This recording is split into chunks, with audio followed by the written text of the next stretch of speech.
So welcome, everybody. I would like to call the August meeting of the Mobility and Traffic Safety Commission to order. Can I have a roll call, please, Amanda? Yes, Chair Hansberger, Present? Vice Chair Patricia Trouth, Present. Chris Duncan, Present. James Gross, Present. Glenn Johnson, Present. David Thiele, Here. and Jim Wong. Here. Great. Next on our agenda is I'd like to invite everybody to stand for the Pledge of Allegiance.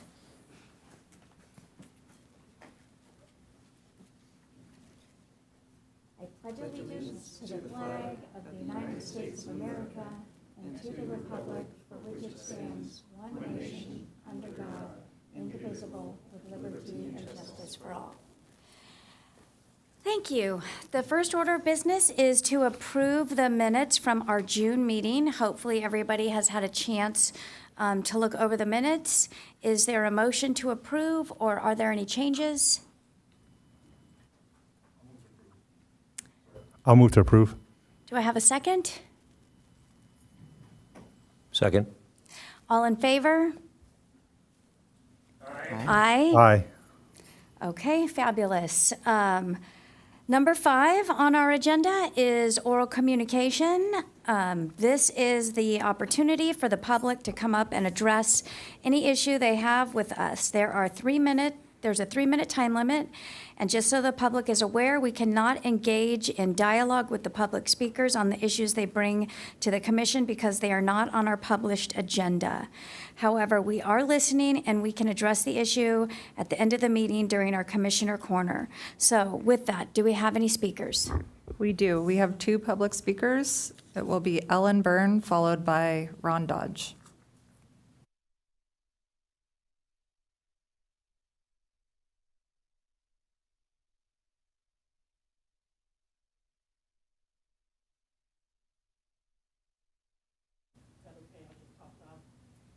Amanda will get it set up for you.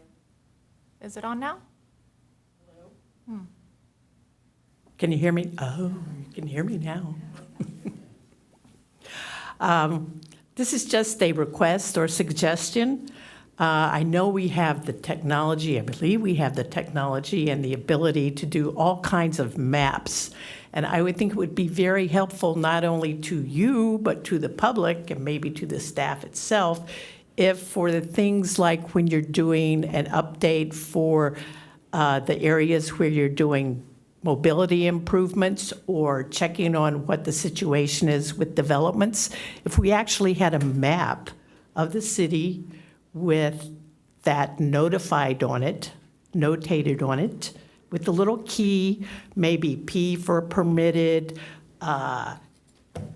X for in existence, whatever, because you've got long list of things that are being developed, and maybe your mind's really great with remembering where all these roads and intersections and developments are. But like they say, a picture's worth 1,000 words, and a map, I think, fits into that. So just something to think about. Thank you. Thank you for your comments.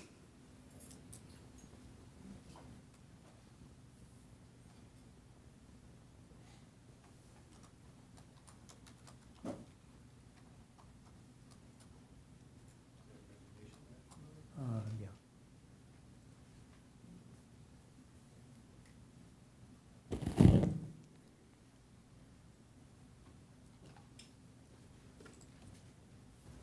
Amanda, do you know the name of the presentation? Who did you give the presentation to, Ron? I emailed it to the IT address for submissions. And at Garden View. Do we have anybody from IT, Amanda? I can check. Yeah, because I don't see your presentation. It was about 4:30. Thank you. Oh, it was about 4:30? Yeah, but he said he can throw it in. It came in a little bit late, but he'll grab it right now. Okay. Do we want to go with another agenda item, and when this comes up, bring back Mr. Dodge?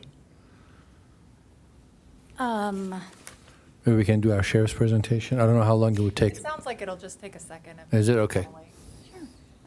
Let's give it a minute, and then if Okay. not, we'll move on to sheriff's presentation. Yeah, yeah. And it's fabulous of IT to work with the community on this, because I think that the instructions are, is it I think 20? it's 2 or 1. I think it might be 24 hours ahead of Is it? each meeting, but they're fabulous, so It should be in there. there we go. I locked in. Yes. at, 5 o'clock and I think it came in about 20 till. Oh, look. No, I mean, when you email your presentation in, they asked, IT, I think, asked on their website for it to be 24 hours ahead of the meeting, just so they can get it, but Yes. they're Yeah, usually. I saw that Yeah. this afternoon because It's- what I did see was the 5 o'clock thing. Perfect. That's awesome. It's ready to go. Okay.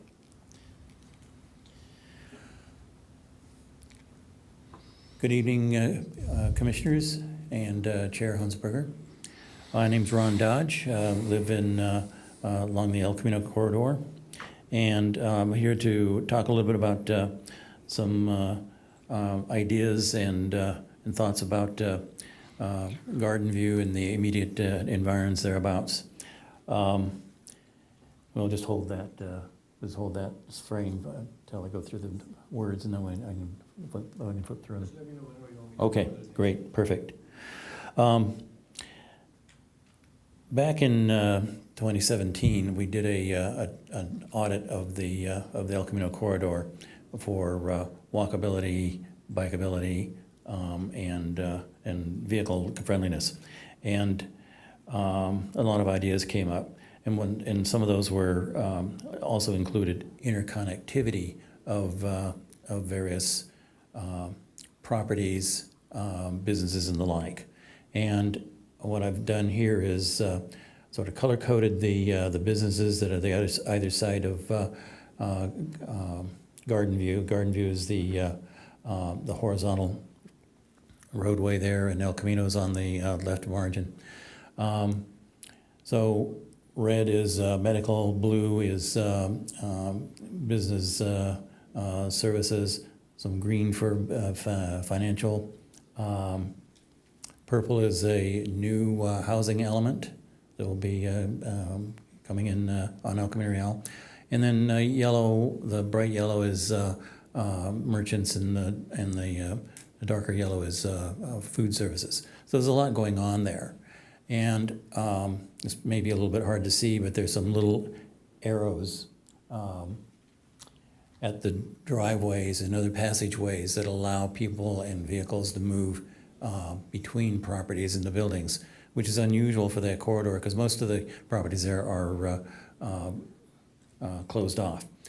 Anyway, what we would like to see is the ability to get across that Garden View roadway, which has a 40-mile-an-hour speed limit for the entire, 3,000 feet in length. Starting off with a crossing at Lotus Blossom, and the two red dots are to indicate some sort of a stop feature because my experience, I'm not sure everybody else's experience, is that vehicles won't stop for a crosswalk too oftentimes. They certainly don't do it for an implied crosswalk because there aren't any marked crosswalks there now, so it's plain chicken. And starting off with one at Lotus Blossom, and I think it may make sense to put one at Garden View Court and also at Shanus. Thank you so much for your comments tonight. Thank you. Okay, next on our agenda is item number 6. It is special presentations and proclamations. 6A is the San Diego County Sheriff's Office report on enforcement in Encinitas. Thank you for being here tonight, Traffic Sergeant Collis. We have some slides. Did you have anything to share for us? Good evening, Commissioners. I don't really have much other than the typical maps provided to me by our analysts that has our traffic citation numbers and as well as our collision locations. I did it for the past 2 months, and then there's also the other map for the last 2 months that I've talked about previously, that the data is not necessarily all there, but it does give you a bit of an idea of kind of what's going on. But that's really all I have. I see no large amounts of collisions increase or decrease. It's kind of been staying about the same from what I've been seeing, but that's really all I have. Okay, great. I have a few questions, but I will first let my fellow commissioners, Commissioner Johnson? Yes. With the recent speed limit reductions, I imagine your report doesn't show that, but in a few months it would be interesting to see what the speeding citation system is and what the accidents are with the reduced speed limits. Yes, I'll also be interested to see how it changes, if it decreases. Hopefully it decreases collision rates. Any other commissioners?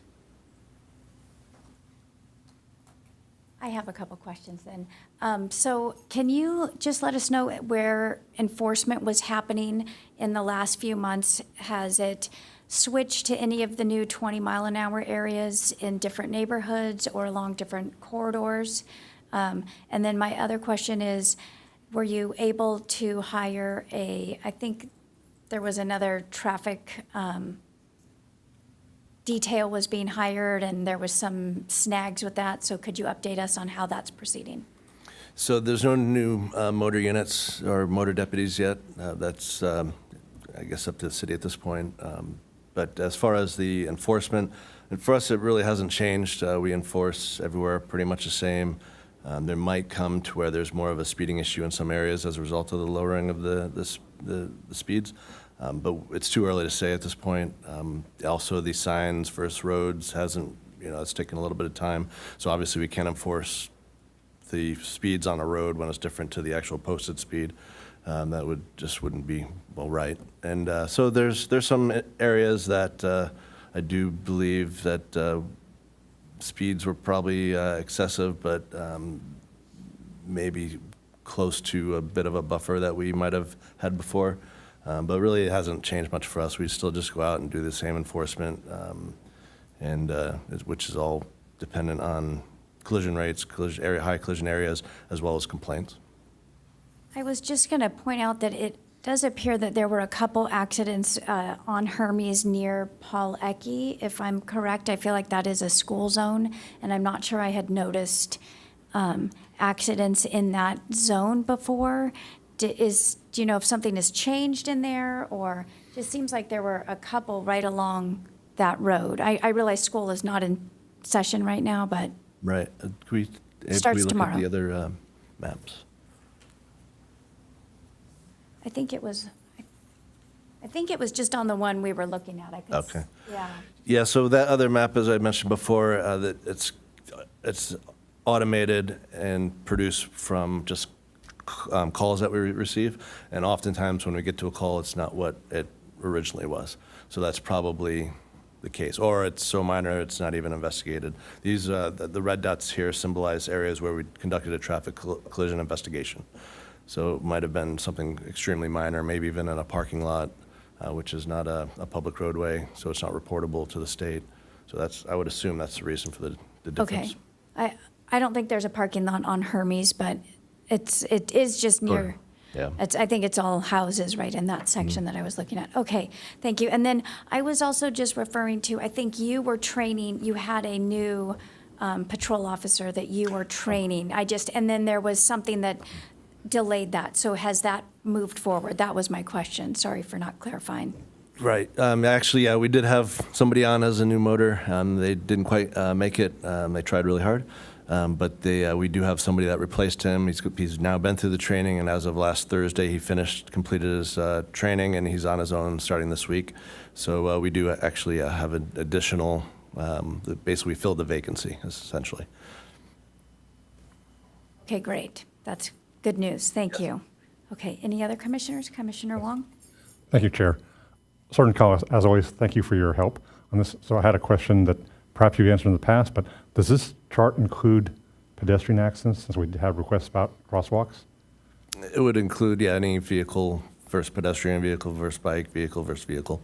But there's no way of distinguishing them on this chart, is that right? Correct.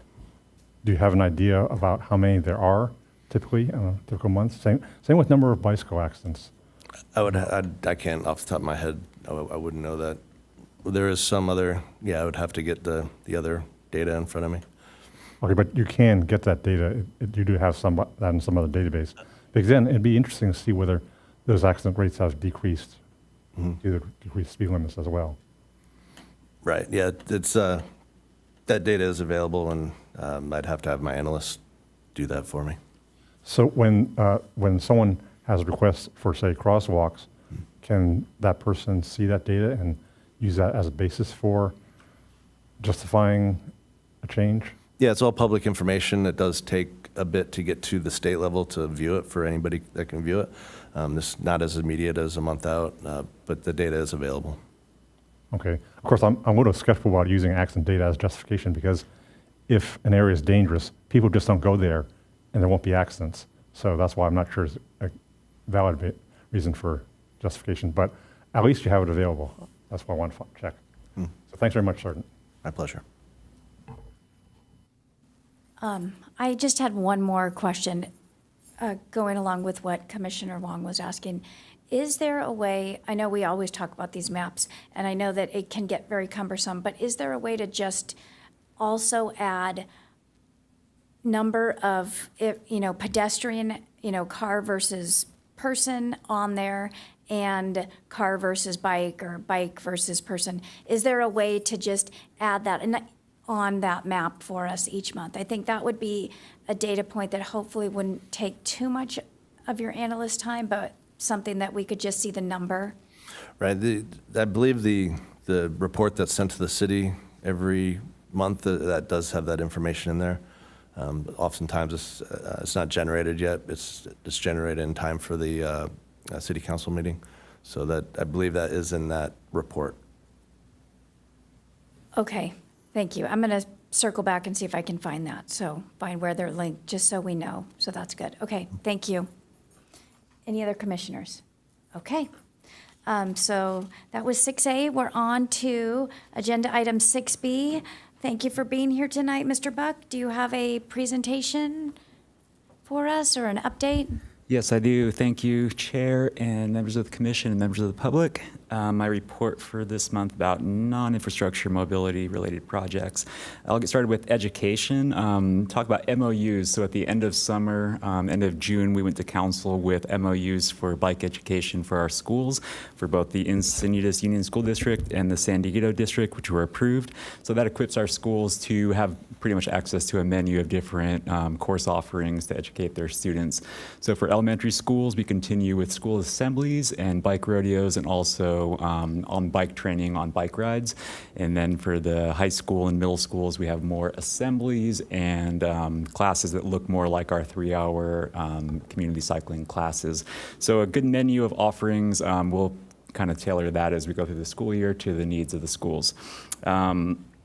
We continue to offer our regular Saturday classes. So the City of Encinitas offers classes on the 3rd and 4th Saturdays of the month, open to anyone. They are registration based, but that's a 3-hour in-person on the bike course, which teaches a lot about the rules, laws, and bike safety skills. A lot of opportunity to practice and to get out on the roadway with our instructors. So we'll continue to offer those on the 3rd and 4th Saturdays. And then we're always looking for other one-off programs that we can offer to meet different populations. We recently had a 55 and up specific bike education assembly and in-person class. We intend to offer more bike-friendly driver courses as well as bike commuter classes, and then Spanish language versions coming up. The city continues to work with partners like we have a partnership going with Scripps and Rady SD Sheriffs, and with the San Diego Union School District or High School District to develop an online course. We continue to work at that. We're happy that we were selected by the Triton Software Institute at UCSD for this project to be theirs for the school year. So they'll be really digging into it and helping us build an online course. The idea there is that it would be piloted through the San Diego District for high school students, and this online course would have a lot of interaction built in, and then conclude with a a test that they would take at the end, and that test would be used for them to get a permit to park a bike on campus. So that's something that we're working toward this year.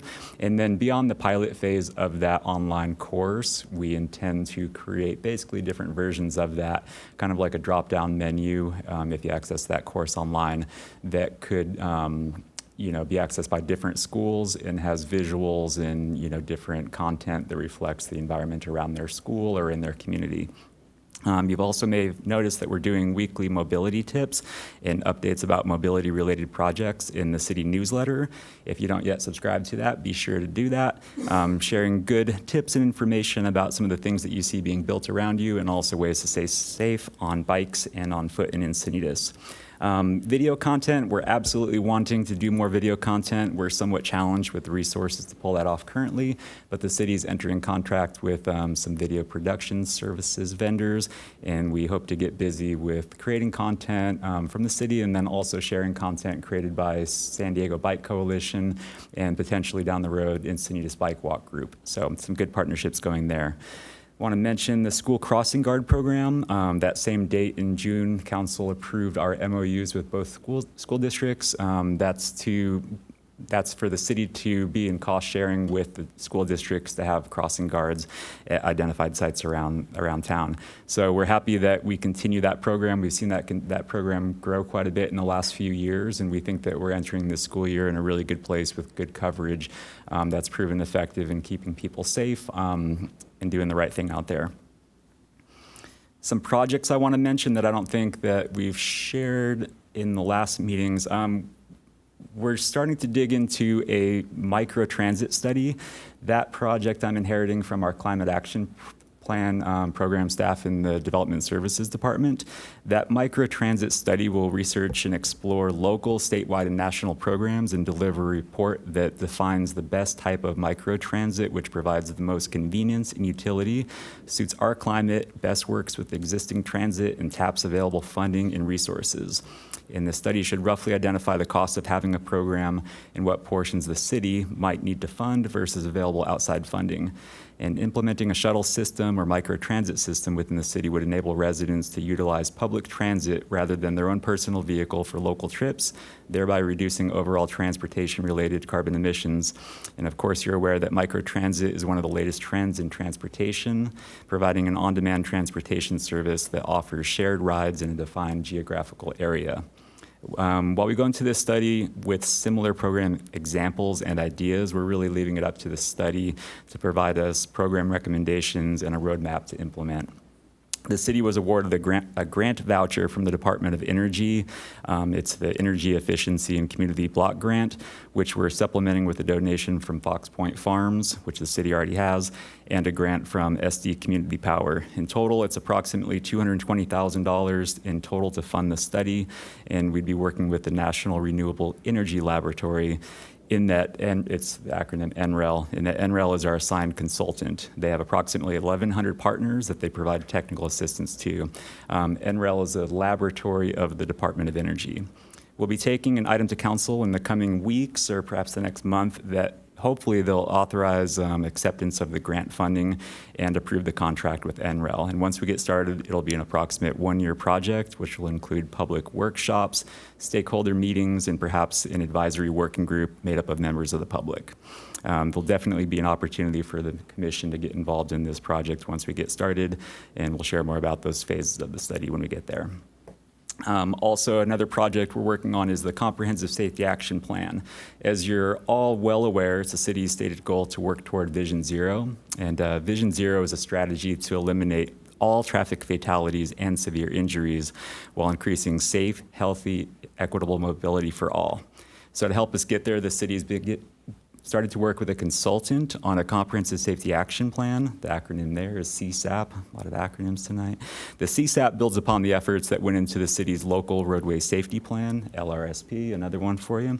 LRSPs are more an engineering-based product, really using metrics to present data, and our LRSP didn't include critical components, including equity analysis or adequate community input, or segment and project prioritization to be quite actionable. So when the city of Encinitas had previously applied to the Vision Zero network for for recognition or designation as a Vision Zero city. We kind of lacked in those areas, and so we weren't able to get that designation. So we think that this effort and having a CSAP will help us get there with that designation. In creating the CSAP, Encinitas takes a much deeper dive looking into roadway safety from a lot of different angles. So the CSAP, rather than the LRSP, is the emerging best practice for municipalities, and it applies a safe systems approach to high injury network analysis. The traditional roadway safety approach is built on an implicit assumption that people can be trained, i.e. like encouraged, educated, and/or enforced to behave safely all the time, where the safe system approach, on the other hand, recognizes that people will inevitably make mistakes, so the safe systems approach anticipates these inevitable mistakes by designing and managing systems such as road infrastructure, vehicles, and related policies to keep the risks of those mistakes less severe. And when a mistake does lead to a crash, a safe system is one that lessens severe impacts on the human body. So crashes will happen, but they're less likely to result in severe injuries or deaths. And some other benefits of the CSAP will be that it'll help with our successfully getting grant funding through the Safe Streets for All program of the U.S. Department of Transportation, and also the Caltrans HSIP program. The timeline for that project is that we're currently working with a consultant. Staff are defining our high injury network. The consultant is performing a thorough document review to ensure that our CSAP aligns with city priorities and goals and other plans that exist, such as our climate action plan, existing LRSP, our mobility analysis guidelines. And coming this fall, we'll get on the calendar some community workshops and focus group meetings. Again, that'll be a project that for sure the commission can get involved with. Some fun stuff that we're working on. The city, at the end of last year, purchased some event bike racks. So those are the racks that you see at events for things like bike valet. So we're encouraging more of that at community events, people getting to events on bikes and us better managing that. So we intend to try and make those racks available to any entity that puts on an event through the permitting process. They can request the use of those racks to have at their events. Additionally, the city of Encinitas intends to have more bike valet opportunities at our own events and events that we're partnered with. Examples of those would be like Dog Days of Summer, Egg Hunt, the summer concerts, things like that. Also, the city has purchased 3 bike repair stations with pumps. Those will be installed at 3 different locations along the Coast Highway in the coming, I'd say, month. So look for those. Those will look great out there. We have 2 that are currently out there that are badly in need of replacement. Most of the parts are broken and the pumps don't work. So we can do better, and we certainly want for bikes to be well maintained and safe out there on our roadways. Another one is Bike Walk Encinitas has started to host community bike rides with different themes. Last week they had a Bikes and Barks ride for people to get out and have fun with their pet. So we're encouraging them doing all these little one-off activities. They're using their their group rides as opportunities to get people together to go explore Encinitas, but also to build in education and talking about bike safety and offering tips for safe cycling. And mark your calendar for May 18th, 2025 for Ciclovia Encinitas. That'll be here before we know it. We look forward to having that event again in May. And that's all I have for this month. Thank you so much for that comprehensive update, and the information about the plans moving forward sound interesting and hopeful so that we can qualify for more grants. Thank you for working on that. Any commissioners have comments? Commissioner Thiele? Thank you, Chair. Mr. Buck, thank you for that report. It sounds like you have quite a few projects on your plate. I just have a comment because I heard that San Marcos School District has required permitting.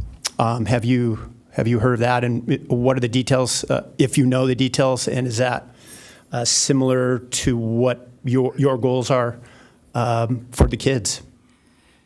Yeah, similar, and that's a real big lift for San Marcos. They have a lot of students in their district, and while most of the schools, and that's where my kids go to school, and there haven't been, those permit programs in place or that requirement for education thus far.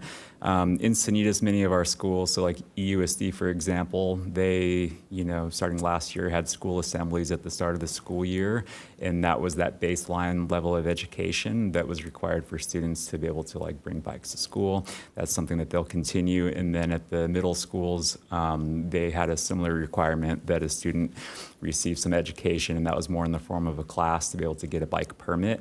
So we've kind of had that in place for a while. We're just kind of like adding layers to this education. So adding more to the elementary school kind of like baseline, and then supplementing that with education in the latter half of the school year. And then at the middle schools, we'll continue really encouraging more of that on the bike practice and education. And then for the high schools, really looking to add a component. So a lot of students that want to park a car on campus, need to take a class, receive education. So trying to build in bike-friendly driver type education, and then also encouraging all students to participate, whether it's a webinar, an online class, or an in-person.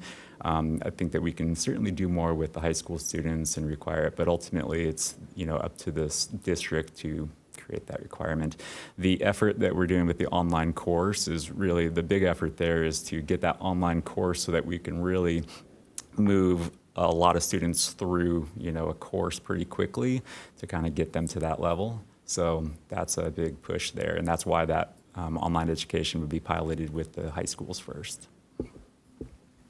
Excellent. I just have a comment, and maybe Sergeant Collis can help with it, and that is on Santa Fe, as you know, and maybe Mr. Bandy, there's been a lot of improvement for sure on the western section, just from the freeway up. But I noticed that it's still ongoing, and San Dieguito starts tomorrow, and there is little or no room for a car and a bike, and the pylons, I guess, is what they put up. And I'm just curious if anybody is kind of taken precautions, put out a notice that there's going to have to be a different route, than going into the front entrance, because it's going to be chaos. And I was wondering if anyone has addressed that. So I know that tomorrow, the start of school, we're going to try to be at all the majority of the schools, but that is one of our biggest focuses, SDA tomorrow morning, because we're not really quite sure what to expect. I'll be there, as well as for sure one of my other motors and maybe another, but we also want to be over at all the other schools where we have complaints and similar requests. But yeah, SDA is definitely an issue, and we're going to have to kind of see how it goes. It might be a learning process for everyone that goes that route, and I just want to ask the public to be and people that go to that school to be as take your time, relax, and you'll get to school when you get to school, and hopefully safely. Excellent. Mr. Bannigan, I don't know if you can answer this, and I don't recall when the engineers were here in terms of the timeline for Santa Fe, and if there's been, if that timeline is on schedule, or I did see there's a posting that there's going to be a stop sign at Crest. I did see that, but it seems like they've stalled kind of up to the tennis courts there. Do you know if they're making any progress? I mean, I don't know if it's the time for you to answer that, but just shortly, is it on schedule or not? Yeah, that's our CIP team's project. I can ask our project manager and the CIP team to get more information about the schedule. The stop sign at Santa Fe and Crest, however, is a traffic division project, and that one is in the works. If it's not there, it should be there any day now. Great. Thanks. Those are all of my comments. Thank you. Yes, your mention of a micro-transit system sounds good, and of course this is in the very early stages, but I encourage you to proceed on this and keep us apprised of what's happening here. Encinitas has a lot of children and a lot of senior citizens, and I think these folks could benefit from that. Any other commissioners? Sorry. Go right ahead. Mr. Buck, I just have one other comment, because I know that your online education is great, and the presentation you made a few sessions ago was excellent. And I'm just wondering if, in your tips kind of segment, could you recommend corridors, safe corridors? I know that safe routes to school, that's one thing, but I find that the further away from the schools you get, and some kids are coming from miles away, it's a little bit more ambiguous about what routes to ride. And I do see a lot of kids on El Camino Real, Encinitas Boulevards, Santa Fe, obviously the school is on Santa Fe for the high school, but I'm just wondering and I think it would be helpful for the kids as well as people driving, that, if they know there's going to be a large mass of cyclists, walkers, people using specific roads and corridors to go, then they might stay away. So it's kind of benefits both segments of people trying to get around. Have you thought of that, or do you think you could add kind of a corridor suggestion? Yeah, good comments, and that's a challenging one. It's the most direct or the fastest way to school from wherever you're starting. It might not necessarily be the best or the safest route, and that's definitely a big mapping exercise, and I don't think we've quite yet wrapped our heads around how we would approach that. The Encinitas Bike Walk Group, they certainly have an interest in creating and providing to the schools something like that, suggested or preferred routes. It's a little bit problematic in that, while we might identify a route, it might be 90% great and then have like a 10% kind of challenge in there. So it's something where we're not there yet. There's certainly like tools like, whether it's I use one called Komoot. It's like an app that works pretty well in Google Maps and others. So there are like other things to use. I think a challenge for us would be if we develop such maps and, make the recommendations. It's like where those things might exist. If it's something that's on a web page on the city website, who knows how effective that would be or how well people would find that. So it's definitely something interesting and worthwhile. We're just not there yet in how we would approach that or how we could deliver that. I'm attending a conference in the fall. It's a Safe Routes to School conference where I hope to see some great examples of similar work and, really get some ideas for how we might take that on. So yeah, definitely something of interest to us and, working with our local bike walk groups to, make that happen. Excellent, thank you. I have a suggestion. If you could search out the Palo Alto School District, if you happen to speak with them, their system is awesome. I mean, it really works well. Great, thank you. Thank you. Any other commissioners? Everyone, hey Nick, great job. I was curious if with the latest updates to the speed limits, if that's been reflected in the Google Maps and Apple Maps data. I know we've talked about it in the past. We actually have a real live example now. I think they do it, they themselves do it. I don't know how they do it, maybe with their cameras or, we don't have any kind of a pushing to active it. line of communication with them. Cool. Yeah.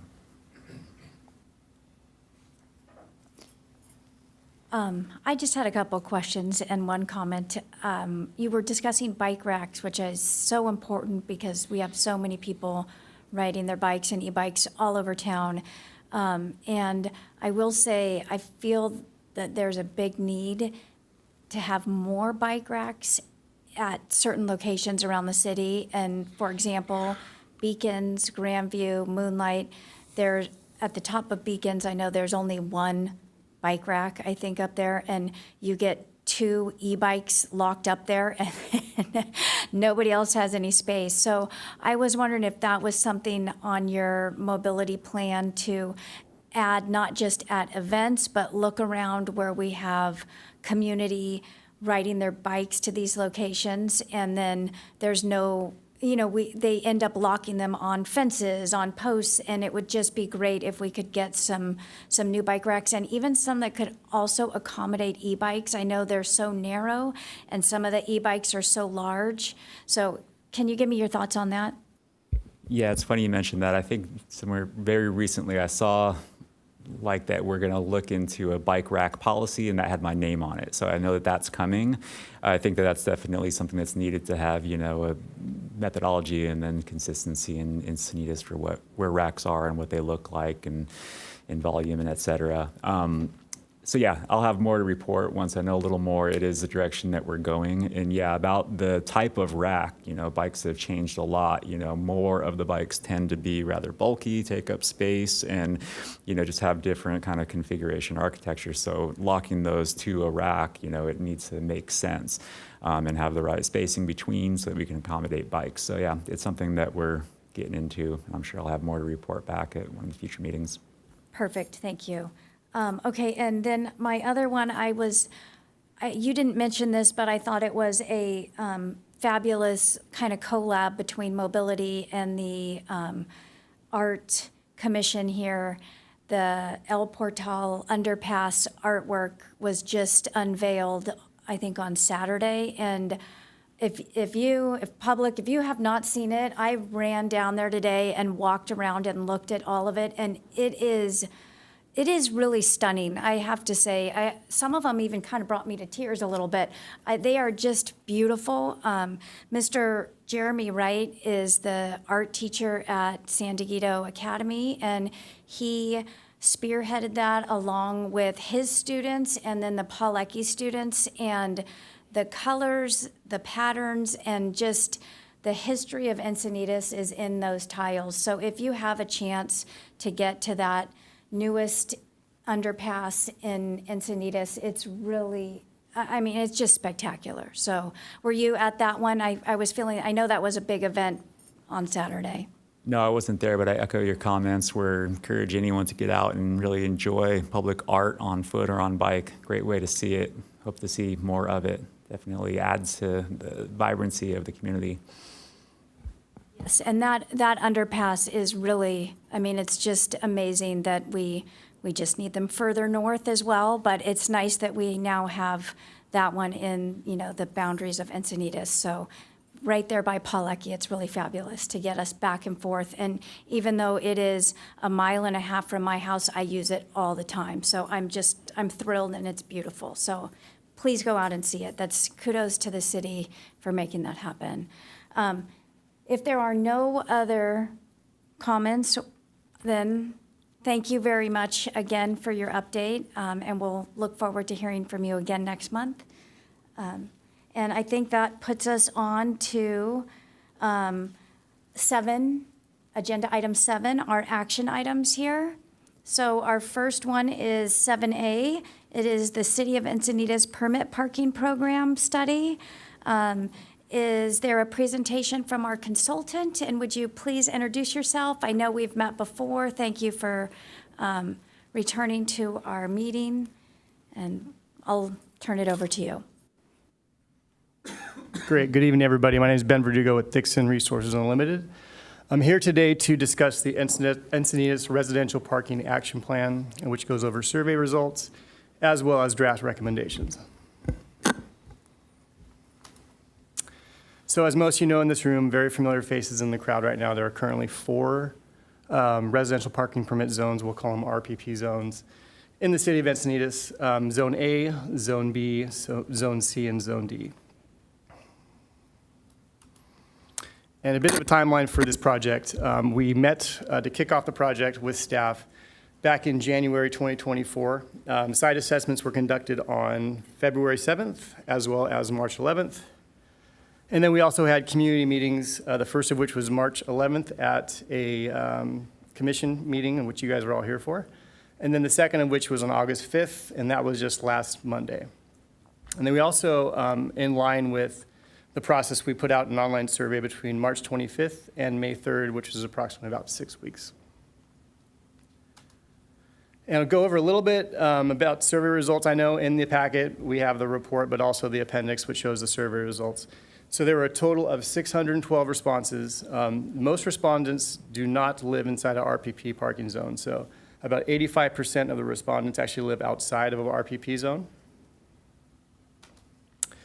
All survey respondents who live in an existing RPP zone reside in a single-family home, meaning that there wasn't one respondent who engaged with the survey that lived in a multifamily home or development. In non-RPP zones, some respondents reside in multifamily dwellings, but not much, about 15%. And then residents living in an RPP zone typically own more vehicles than those who do not live in an RPP zone. So for example, for existing RPP zones, generally between 2 to 4 vehicles per household. And then for non-RPP zones, generally a little bit over 2 per household, or at 2.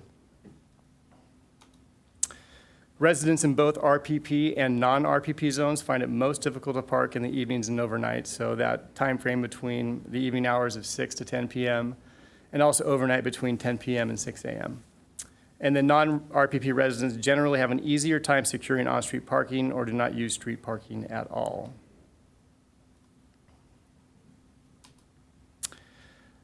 More survey results, there's a relatively even distribution of residents in non-RPP zones who believe there's a parking issue in their neighborhood. So some say yes, there's a parking issue at about 45%. Some say no at about closer to 48%.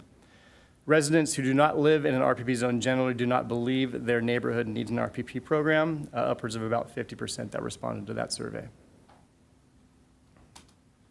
And then also we had open responses, and so the general feedback that we got from the open-ended responses were people can actually put in their thoughts a little bit further than just clicking an option. Support for the existing permit system, issues with enforcement or lack of enforcement, or abuse of permits, spillover parking concerns from multi-unit dwellings, difficulties with guest permits, and then concerns about future developments and parking. And then we've also received a direct email from a lot of the community members outside of the survey. And so the common responses there are to include a quality of life component as a qualifying metric to get into an RPP zone, making the guest permit process easy to use, instituting a good neighbor policy, including long-term caregivers into the RPP program, and then again, multifamily complexes contributing to the lack of on-street parking supply.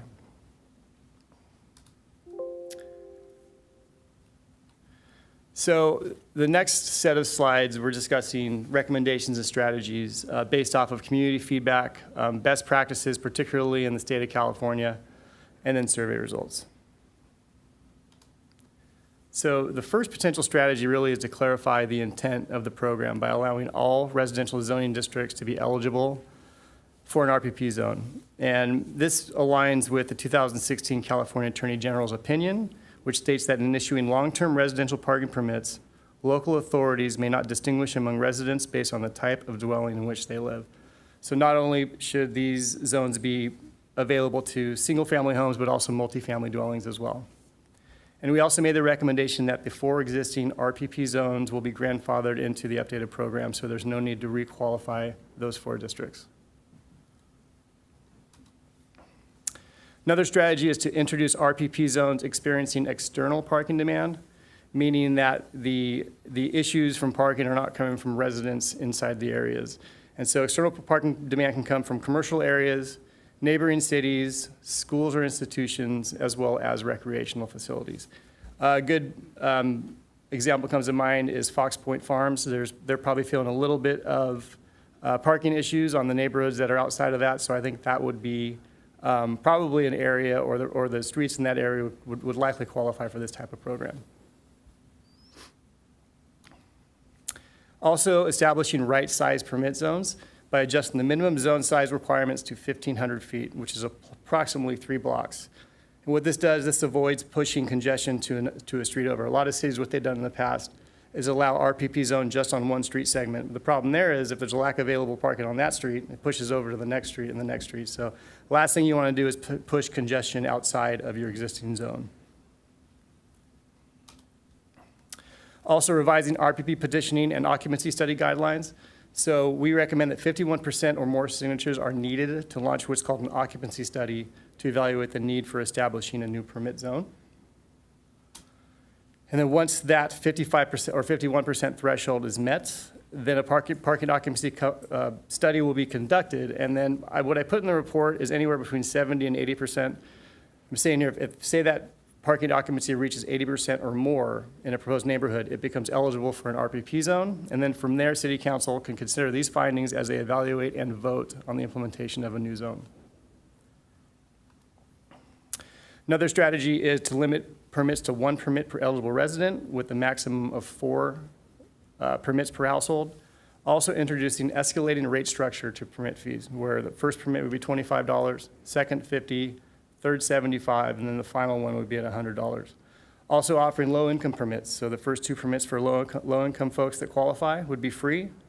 And then the third permit would be $25, and the fourth permit would escalate to $50. I think this would be a really popular strategy, is to outsource enforcement for RPP program management. We know that the sheriff departments spread pretty thin between Del Mar, Solana Beach, City of Encinitas, Rancho Santa Fe. So what a lot of cities are doing, even our client cities in the City of Orange, City of San Gabriel, they're actually outsourcing parking enforcement. That's all they have to do is manage that part of it. It's gonna result in increased customer service, just because the people that actually paid for permits within the zone, they're gonna know that they're probably gonna have available parking as well. Another recommendation would implement an automated permit management system. And so this is where a user or a prospective permittee would actually log into a back office system. They can upload all their documentation, and then also they would enter their license plate as their permit. So what that does, it allows parking enforcement to basically scan license plates. Those that have already paid wouldn't take a hit. Those that haven't paid, they would likely get cited. And so a lot of cities are going from the archaic way of a hang tag or a sticker, which there's problems with those just because people can fudge the system with both those options as well. And so this is a way to get around that. And then really to consider, future developers' role in the implementation and management of new zones. We all know about Assembly Bill 2097, and that's, really gonna limit the available parking supply on street. And so really how do we engage this, moving down in the future? It's really have to look at new developments coming in line. I talked about Fox Point Farms. I think these plans need to come in place when these developments come into fruition. And I think there needs to be a plan for RPP parking zones that are located close to these as well. And so that is the end of my brief presentation, but I'm happy to answer any questions. Thank you. Before we do questions from commission, do we have any public speakers? We do. Our first public speaker, or Ellen Byrne, would like to register her opposition to the recommended action. And then our first public speaker will be David Stegman, with a time donation by Karen Stegman. Do we just have one public speaker? We have 4. Thank you. Hello, Council, and hello, Mr. Verdugo, and hey, Mr. Bannigan. So my name is David Stegman. I live on one of the streets that's in one of the current parking permit programs on Via Vienna. And first of all, I'm really happy to be here and have all you guys listening to what we have to say. This is great. So I think the one thing that's on our mind as a community is that the most important thing that we expressed was quality of life. And that seems to be eliminated from the draft code. And so that's we're concerned, that we're alarmed about that. The idea that we would want to take all the problems we have and just eliminate all those issues down to a parking spot count is just something that we don't understand. So as we go through the parking permit program, we see that the purpose of the parking permit law is quality of life issues. It's kind of right there. And so we're thinking, hey, why is quality of life being eliminated as a factor when it's the foundation of all regulation in our society? It's the basis why we have government. And we here in Encinitas are, I believe, we're experts on quality of life. That's why we moved here. So the idea that our most important concern is not addressed is alarming to us, especially since as loud and as often as we've spoken, we're ringing as many bells as we can, and we just don't seem to get any traction. So one of the concerns we understand about the quality of life factor is it's hard to measure it. And our thing is that it's quite easy to measure quality of life. You got trash. If you look at the parking permit programs, they give you a list of items. But the reality is that quality of life is very easy to prove. It's very easy to establish, and you know it when you see it. And I think you folks have been at enough presentations where we have buried you with quality of life metrics, and no one's ever had a question about. We just can't calculate that quality of life loss here. Everyone is saying, wow, yeah, we get it. But then they kind of move to something else. And so, we're letting you know that, hey, quality of life is really what it's all about. It's calculable. Just ask us.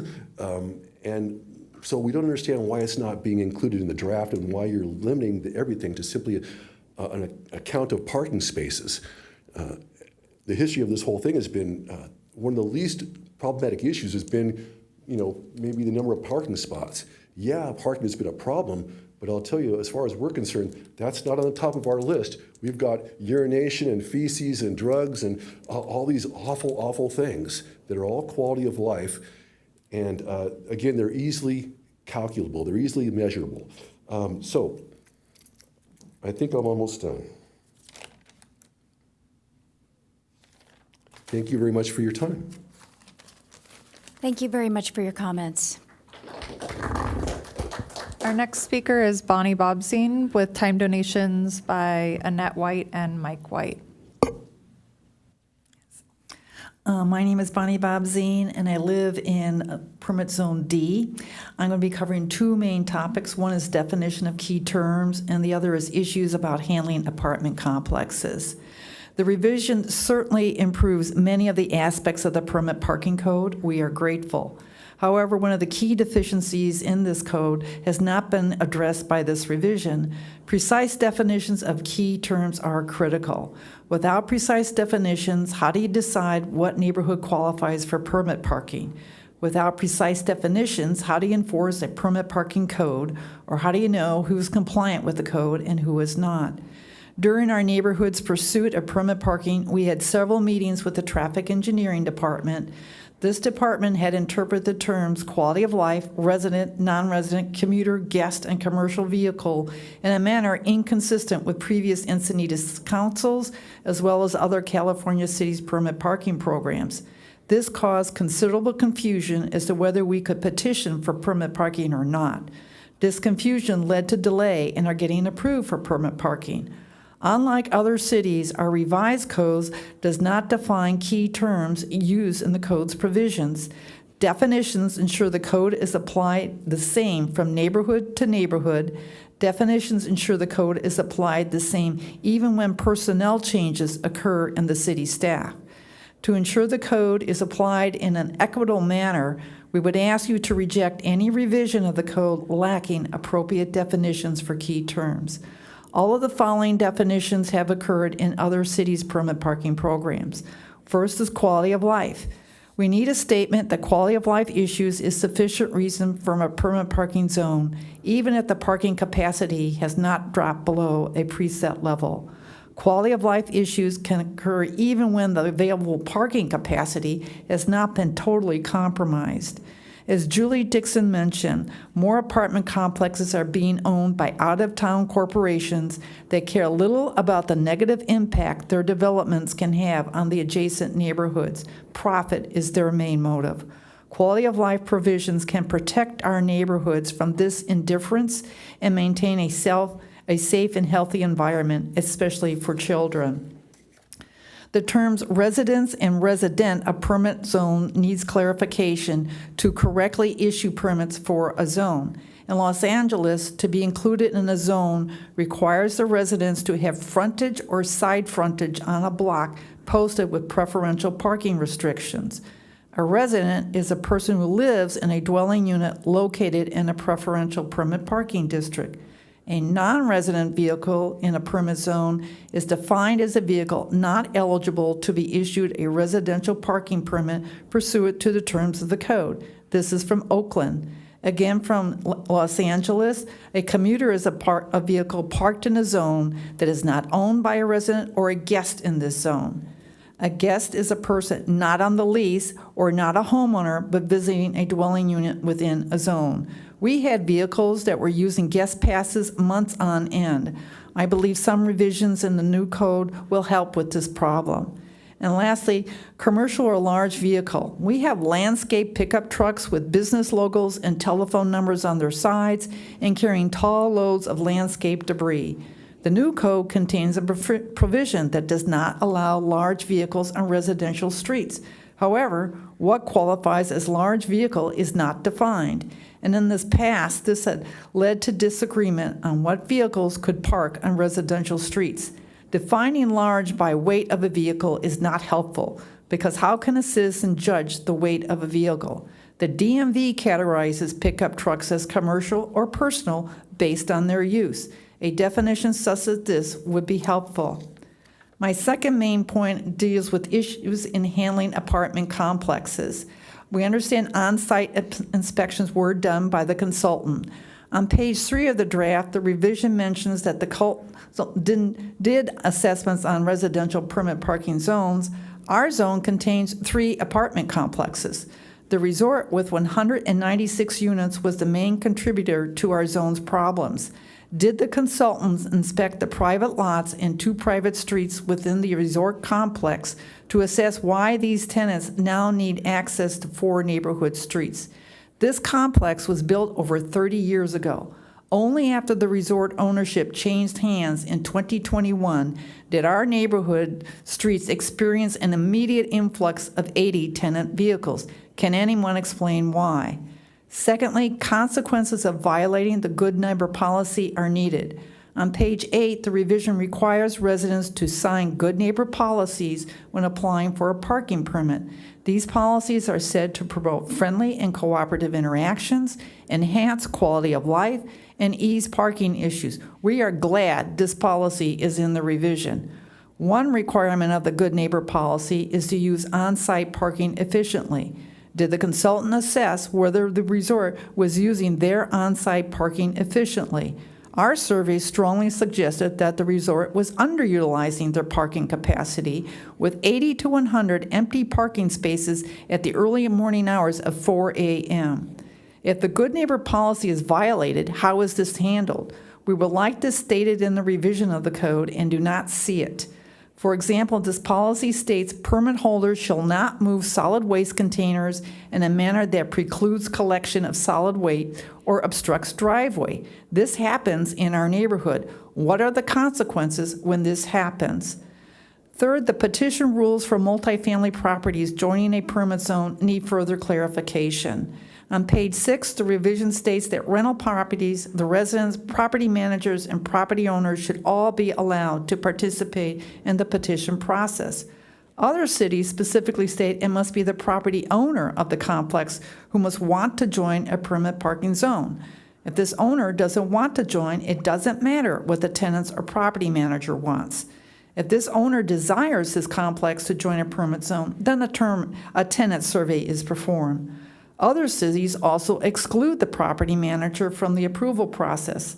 These cities specifically say it must be the property owner and not the property manager involved in the petition process. If the property manager lives within the complex, the manager already has the right to vote. If the property manager doesn't live in the complex, why should someone who doesn't own property or reside in the proposed zone have a right to vote?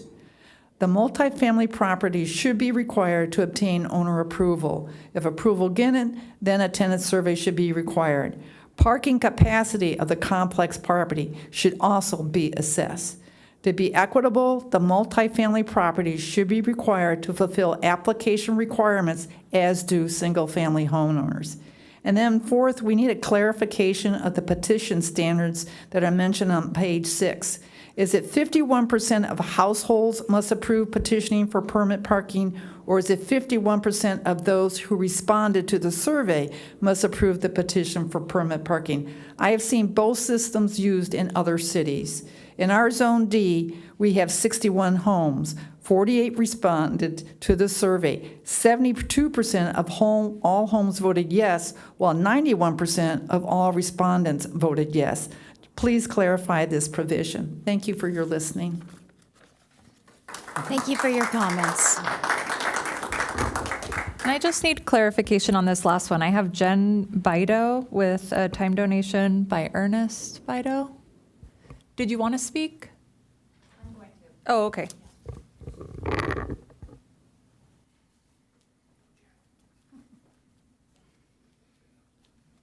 Good evening, all. My name is Jennifer Francis Bido, and I live in the Terraces of Cantabria.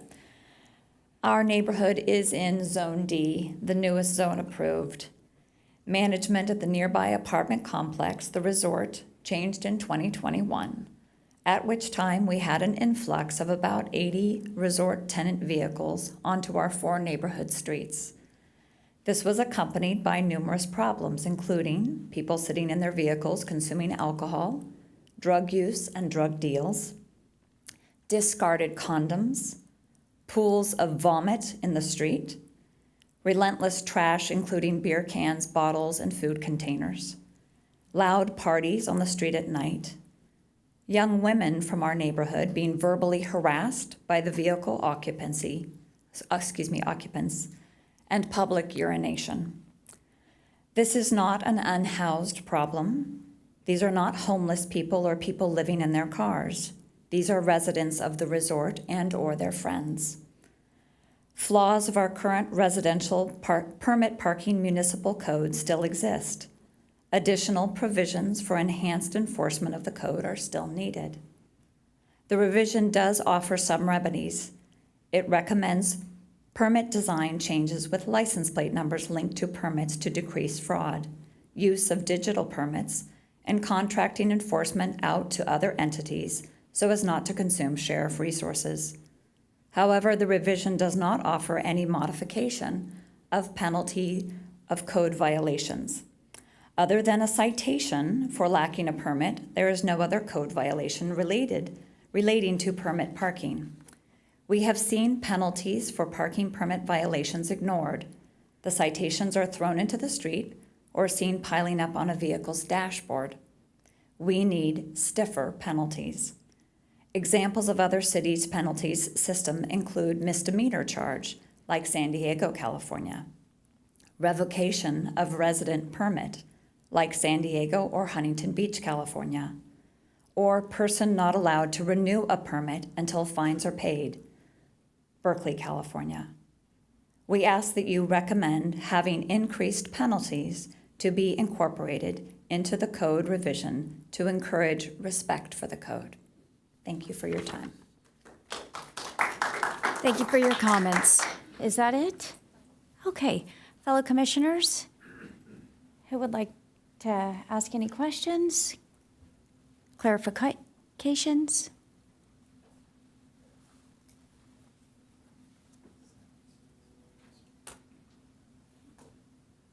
Commissioner Trell? Yes. I'm looking at page 8, and you have a line, the city of Cerritos requires that residents use all the parking available on their property prior to applying for an on-street permit.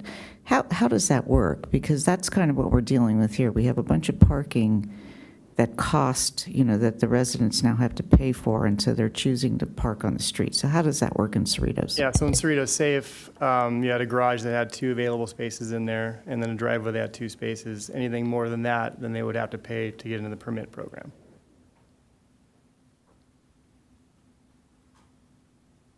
Okay, so I guess it's not clear to me exactly like how this on-street parking is permissible if there's still parking available within like an apartment complex. Is there something that the city does to the owner of the apartment complex, or? That's one of the recommendations that's tough for us to get around, really. I think it would be smart for the city, particularly on Via Molina with the resort, to have increased conversations about how to manage, because what we hear from our ongoing correspondence with the community is that the resort is essentially overpricing parking, and the resulting activities is, instead of wanting to pay for parking on site, they're choosing to enter into the on-street RPP program. And so that's tough. And then they mentioned my boss, Julie. It's true. A lot of these big resorts are opened by, conglomerates. It's a focus on making money first, but it's really affecting a lot of these communities as well. And so outside of having increased dialogue between the city and the resorts, it's really a tough recommendation that it was hard for us to even come up with a recommendation about what they should be doing in terms of that off-site parking.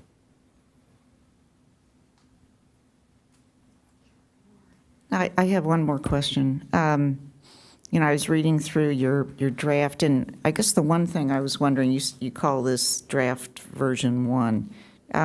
How many drafts do you anticipate of this document? Well, I think we'll take feedback from the committee as well as ongoing feedback from the community, discussions internally with Abe and his team.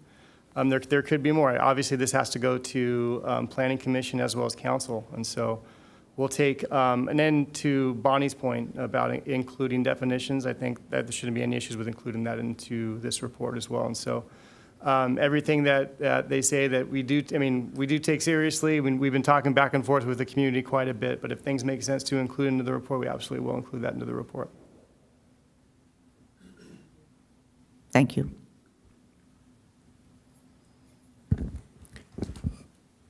Yeah, good to hear, that immediate response about definitions. I mean, that was one of my notes. That could be an appendix, right? Simple. Let's identify or define these vehicle sizes, all that kind of stuff.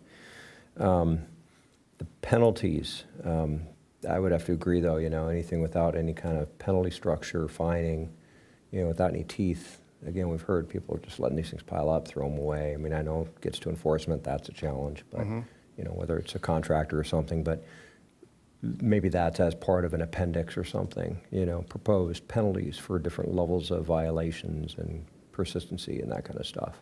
Yeah, and we can get back to you on the penalty portion if that is an appendix, and we'll look at what other cities are currently doing with regards to that. Obviously, you want to make sure it's enforceable, right? And you want compliance, because if people aren't compliant, it's creating an issue on street for a lot of these zones. So we'll definitely take a look at that as well. Okay, and then my last comments around the quality of life. You can't argue that, right? Those are things, as we've heard what those elements specifically are. But has there been any correlation to, kind of common sense? Yeah, maybe this parking issue does contribute to all those quality of life issues. But if those didn't happen, nobody would be complaining about the parking. So is there any kind of correlation that can, I don't know if I want to say justify a higher degree of permitting needs or something, or elevating it in areas where those softer quality of life issues are more prevalent than others where it's just a parking issue? Right.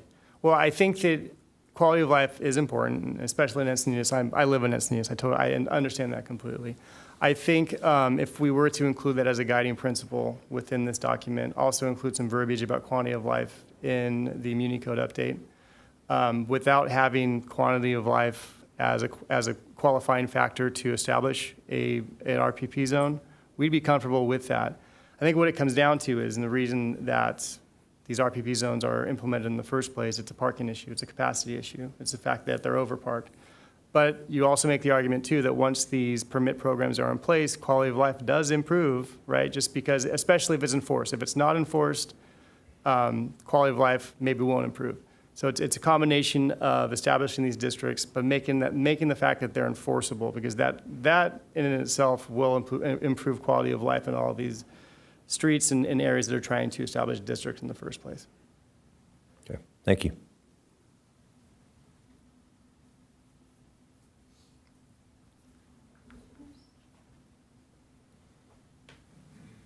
Okay, I guess this is a really thorny problem, especially when we look at ADUs being built here and around the town in areas that are already pretty well fully parked. I live in a detached home with a garage, and I park in the garage, and my guests park in the driveway. And I use the street because my mailbox is out there and the trash collector comes once a week. If parking were on the curb, I don't know how the mail would get delivered and the trash would get picked up. That's a concern. That's my concern.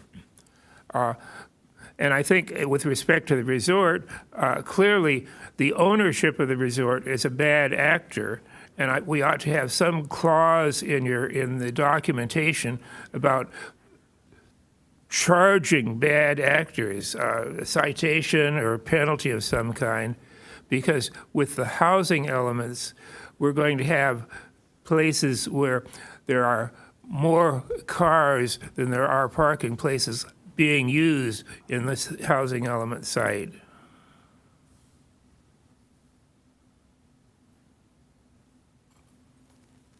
Anybody else? Okay, thank you for your work. I really appreciate the presentation and all of the thought that's gone into it, and listening to the community, who I know they have been expressing their concerns for quite a while. And we hear you, and I think that part of the issue with this is that the city is trying to come up with a citywide plan that can be used by all residents.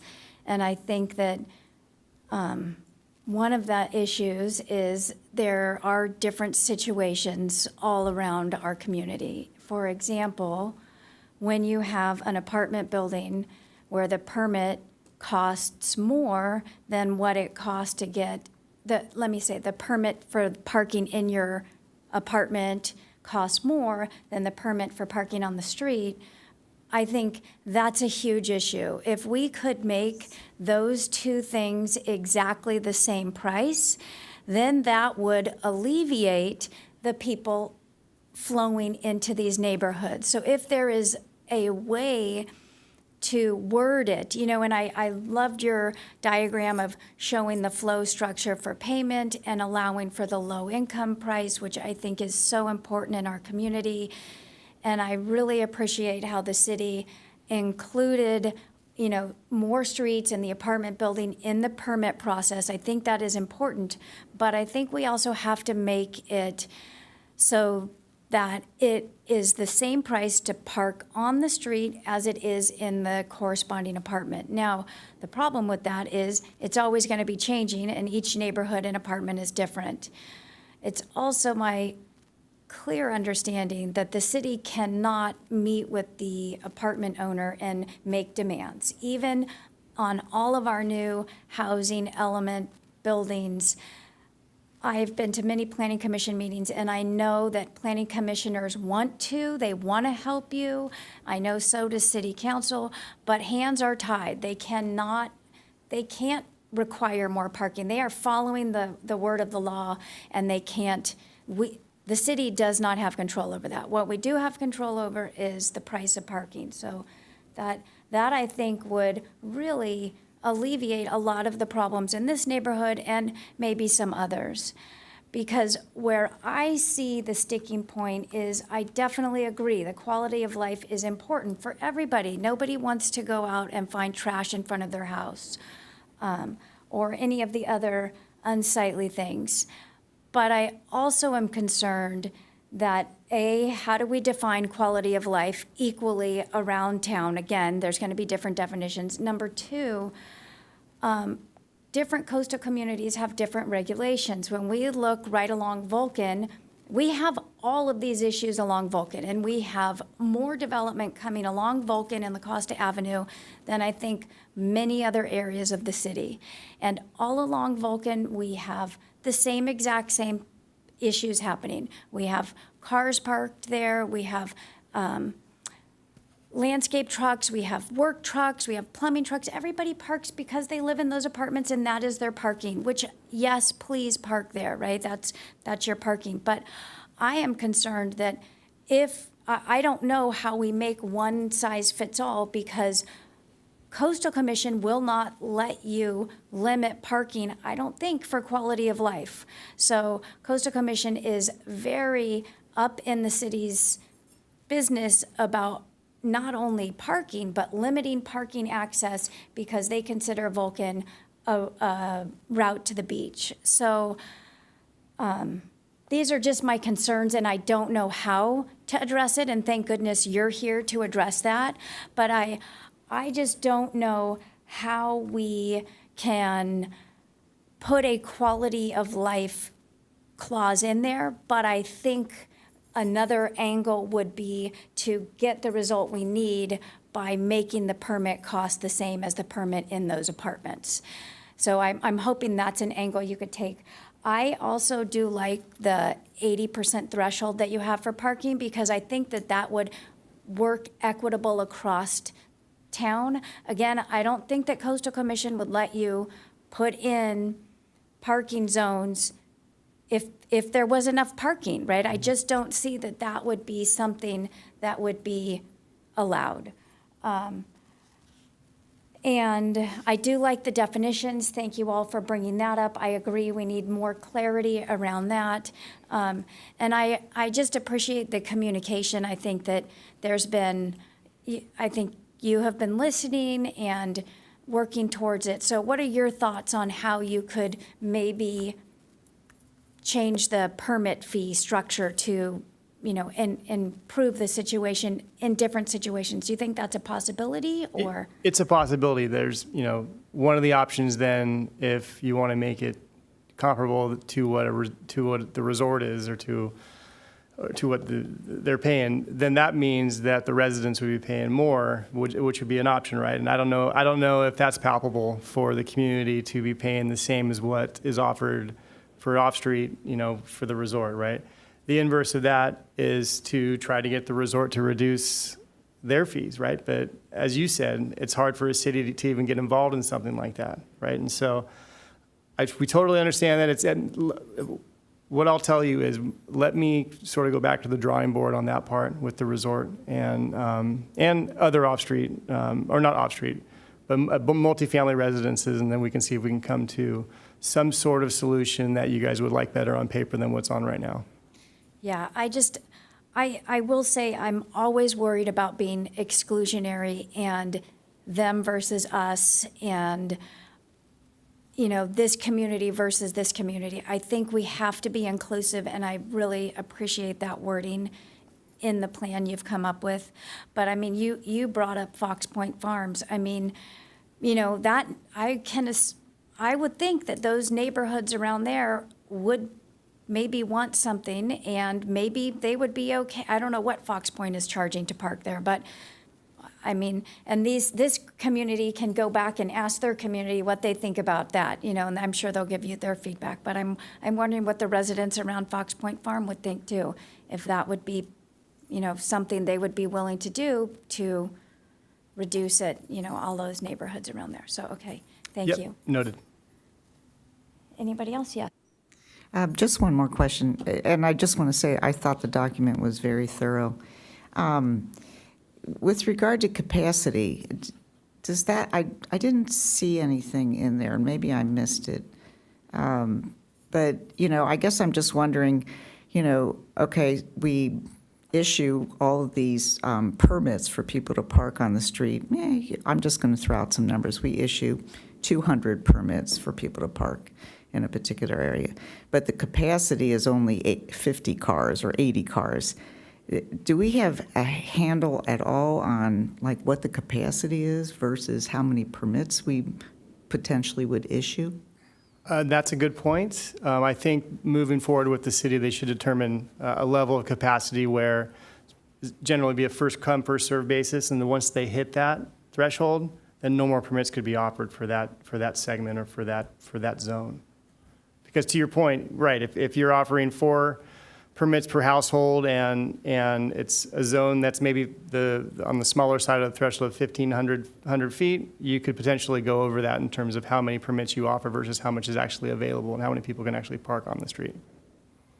But the good thing is about the larger footprint of 1,500 feet or more, you're not likely to see too many capacity issues because it's a pretty big footprint of parking as well. Yeah, if you could have something in there about capacity, that Sure. would be appreciated. Thank you. Could just make a quick comment. As everyone here knows, this whole problem has snowballed into a tangled hairball that did not exist before 2021 when the resource started charging a fee. And they have enough parking spaces because that's required by minimum parking requirements in the city. So are we making this too complicated? Shouldn't there be a simpler solution like forcing them to use those parking spaces? Because it did not exist before then. I don't know how we can do that, but to me it seems like we're making this problem really much more complicated than it should be. Yeah, it's a good point. Like I told the Chair, we'll look a bit further into that issue on Via Molina with the resort and provide some additional insight on that. It shouldn't be that complicated, but we've also heard that the city can't necessarily or generally get involved with trying to dictate how the resort should manage their parking as well. And so therein lies the rub there too, right? And so, but I understand your point of view. We'll look into that a little bit further and see what we can come up with on the consultant side. Yeah, the other problem is that they might be setting a bad precedent because every apartment house could say, hey, resort is charging $25, whatever it is, for parking space. So why don't we do that? We can raise some more money. And then you have the problem, mushrooming. Right. So if we can find a solution now, it may be better than, a year from now when it's 10 times as large. Yep, I think that would be much better to find a simple solution rather than, sorry, you did a great job in the study, but that was a lot of work and it costs us a lot of money. The city spends a lot of money on permits and whatnot. So I don't want to put you out of a job, but there should be a simpler solution. Got it. Thank you. Okay, if there are no more comments from my fellow commissioners, our recommended action is to review, provide recommendations, and recommend to City Council. So I think that we do need to just say we recommend this plan. I think that's what our job is. So we need to do that. We either recommend or don't recommend or recommend with the questions we've asked to be looked into. Yeah, I think we should add the additional conditions, the definitions. I'd like to see something in there about capacity. So, yeah. Okay. Are you moving to recommend? I don't know if we have to make a motion, Abe, or? Yes, I do recommend having a motion. I have 3 notes here: capacity evaluation, addition of definitions, and the possibility of having a fee structure that does incorporate resorts or any other multifamilies fee structure into the fee structure of that zone, and the possibility of city involvement in conversations with the resort. Again, not saying these will definitely be in there. These would be in your motion to recommend to City Council with these comments to the consultant.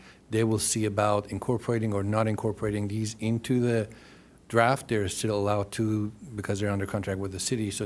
But they will make sure that your comments are either addressed, we looked at it, this is possible, this is not possible, and then council, when they receive the report, they'll see your comments and planning commission's comments and consultants addressing those comments. Good. And can I just make one clarification? My recommendation is not just for the resort. It would be to look at, parking fees at apartment buildings in a zone or a not just for the resort, but I'm wondering if that can be applied across the city. To the new, we have right there on the corner of Vulcan, they are charging parking. Is that parking going to overflow onto Vulcan? So looking at every apartment building's cost to park and trying to incorporate that some way. Does that make sense? Or townhome or multi-family home, just when it's, I don't know how to say that. Yeah, no, I totally understand Okay. what you're saying. It's just there are concerns. Like it could be Yeah. as easily as putting a note in the program that says the minimum fee for permit parking shall not be less than a fee charged already in the zone. But the Perfect. problem would be any residential property there, a detached house and wants to get 4 permits, and the adjacent community is charging $50 a piece or $75. Now they have to pay $300 Yes. for their 4 cars. I mean, the impact on the detached would be a lot more. I mean, we're trying to solve a problem, but then we're creating another problem for the residents because now they have to pay a lot of money for. I mean, the solution is pretty simple. Just look at the zone, find out who is charging. The highest number would be your permit fee. Yeah, I think that would be my suggestion, to try and address the other issues that are trying to be addressed. But, okay, yes, so, good. Fabulous. Do I have a motion to approve? Well, actually, Sorry, do I have a motion? I do want to kind of add to Vice Chair's motion to put in something, as I suggested, something simpler, so the problem does not magnify to other apartment complexes. I think you've already said that, but I want to say that explicitly, that there should be a simpler solution than this parking study and parking permits and RPPs and all that with 70%, 80%, that kind of thing. It's much too complicated because there is a simple solution. And I think Yes, but I don't think the city has control of that simple solution. That was my point. I understand, but Okay. Mr. Verdugo, sorry, suggested that they were going to look into that, and I think that our traffic engineer also suggested that Okay. something about a minimum parking fee, something like that, what he just said. But I want to point out and let the council know that there is a simple solution if they can figure out a way of doing it. And you don't need a complicated parking study and RPPs and all that if we do that. Okay. Because we made it really complicated. The resort has made it really complicated, forcing us to find out how Yes. to work around it. Okay, I hear you. Thank you. Thank you. Did you make a motion? I don't know. So, Okay. Would anybody like to make a motion? I thought that the vice chair did make a motion, but I just wanted to modify with the. additional okay, and sentence. it did include capacity and definitions, correct? Okay. Can you clarify your motion, please? Okay, I'd like to make a motion that we recommend we recommend this document to move forward, and with the addition of a clause about capacity, as well as definitions, as well as exploring a simplified solution that, do you want to finish we're that? good. Okay. I think we're good. I think Abe has it. Is there a second motion to approve? I shall second that then.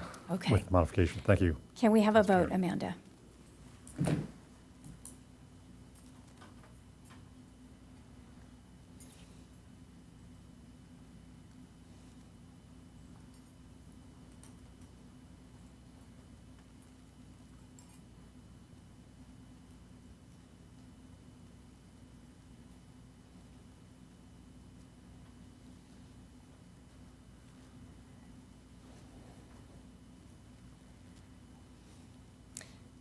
Okay. So, do you say that, Amanda, or do I? The motion passes? Do you say that? I can't remember who says that. Okay. The motion passes, I think, with 6 and 1 abstain. Okay. Fabulous. Thank you very much for your time this evening. Okay, next on our agenda is 7B, which is safety and mobility improvements in the vicinity of housing projects. I think Ms. Commissioner Trouth is going to step out.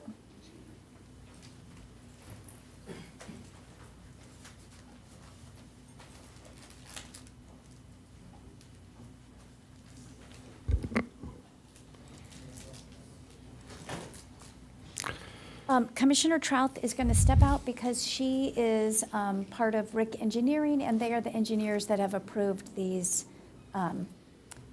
She's part of this engineering team, so she's going to recuse herself.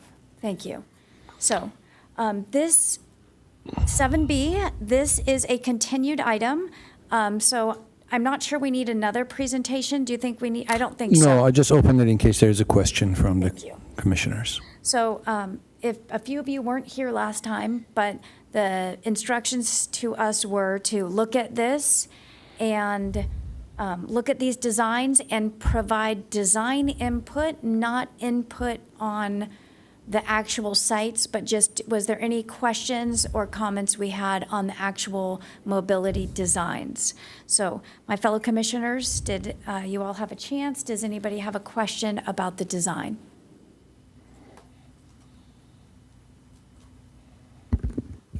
Well, when we say question, so are we going into our suggestions or? Yes, Okay, yes, so that's all part sorry. of it. Okay. I apologize. Yeah. Suggestions, questions, Because thoughts? I did email some questions about a couple of particular ones that Abe did get back to me with, and kind of question with your response, Abe. I didn't want to go back and forth on email, but two of the projects that I called, that called my attention to them is the Quail Garden sidewalk infill, which is over $571,000, $571,000, and then the Sage Canyon proposal to put up a traffic signal. Let me just maybe start with that one, the traffic signal. And Abe, understood these decisions have been made, the budgets, or this 30% thing has been done. I wasn't quite clear with the development that's supposed to go in that land next to Sage Canyon. That is not happening now, or it's, because that was that not the reason to even consider a light on that corner or on that intersection? That is correct, yes. So the development was in process. I think they did get to the final stages of the first approval. There were some concerns over widening of El Camino and the wetland right on the east side of El Camino. So I think the developer has pulled that application, and they're in process of a second application, which kind of has a modified design with minimal impact on the wetland, and they're in conversation with our planning team over what sort of improvements they have to provide. However, at the time when this report was presented to council, their first round was pretty much at the end of it, and everybody was under the impression that they will start construction, would break ground. And this comment about a potential signal here came up, and council liked the idea. And they said, yes, we want it as one of the 6 selected projects. But obviously, if that development doesn't happen, there's no merit, there's no justification to this potential signal. Okay, so that was part of the question. So if the development doesn't go forward, or until it does, this won't happen? Either way, this might not happen. The consultant work ends at this point, and this might be shelved right at the city council meeting. At the moment, that is the plan. There's no funding to continue this design up to 100%. There's no funding to construct any of these projects. The consultant scope of work, the way the proposal was submitted, the way the contract was approved, was to take the selected projects from the city council, put a 30% design on them, and do a cost estimate based on that 30% design, and that's the end point.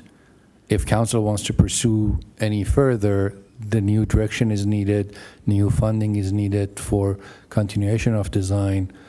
Implementation is a whole different story. Okay. So on that one, that $570,000 budget, that's the budget of the full project based on the estimate of the 30% design being done, and then kind of guesstimating, well, this is what the whole thing would cost. Is that right, for all the projects? Correct. The infill, the sidewalk infill, this is based on 30%. I can say just based on experience that this is too low. It would be probably a lot higher than this. But again, this is based on a 30% design.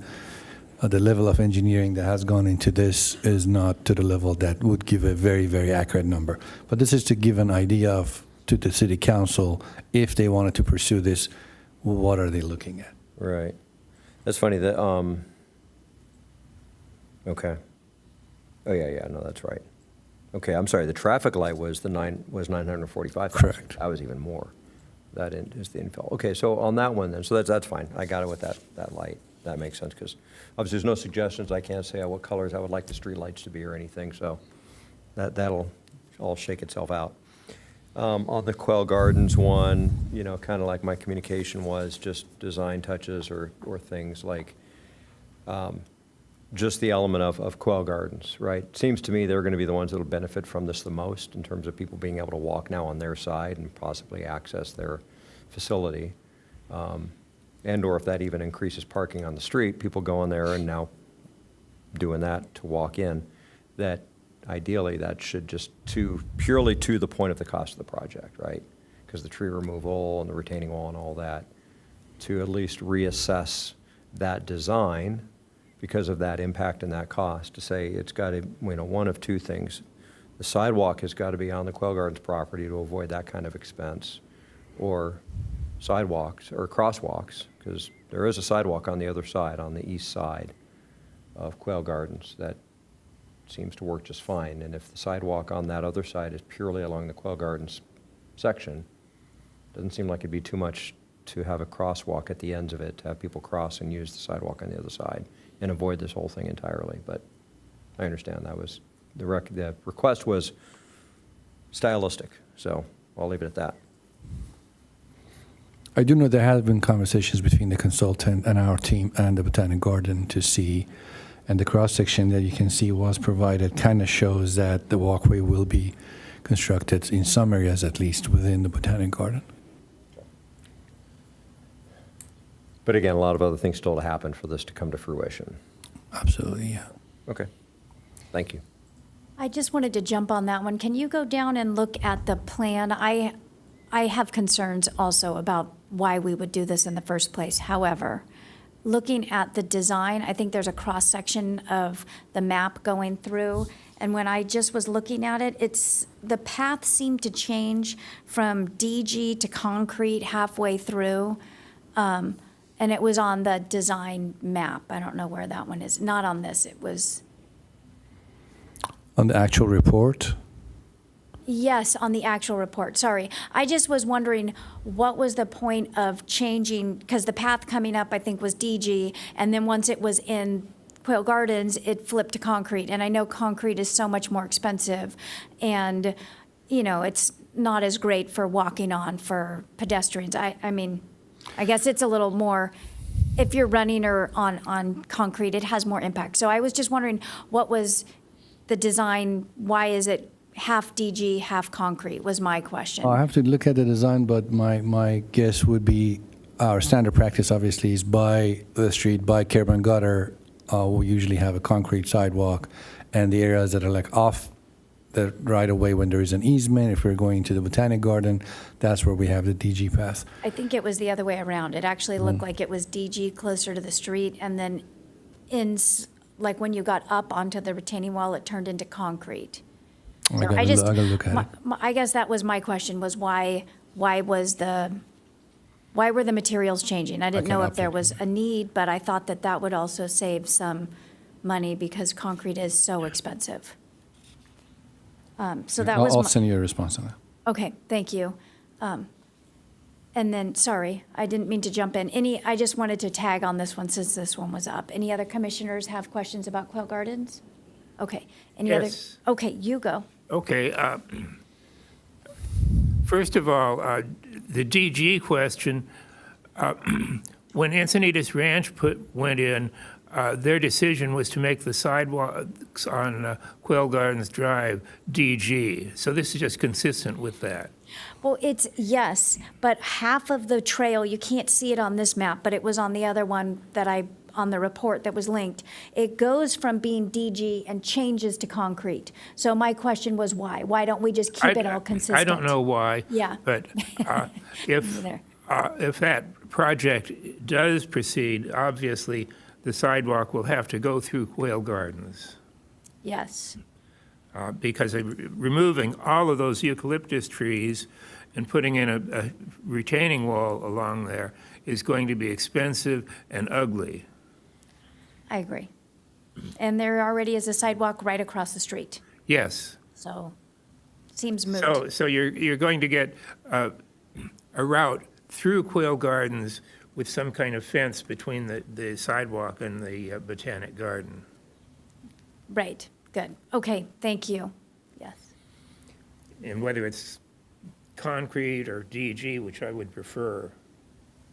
Yes, I think DG would stay and, be consistent. So that was just my question. Okay. Any other questions on Quail Gardens? Okay.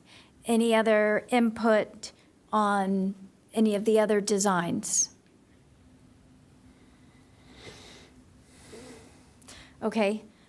I have a couple, but I don't know if you have, is there any way you can click on the link of the report that was should linked be on our able to. agenda? There we go.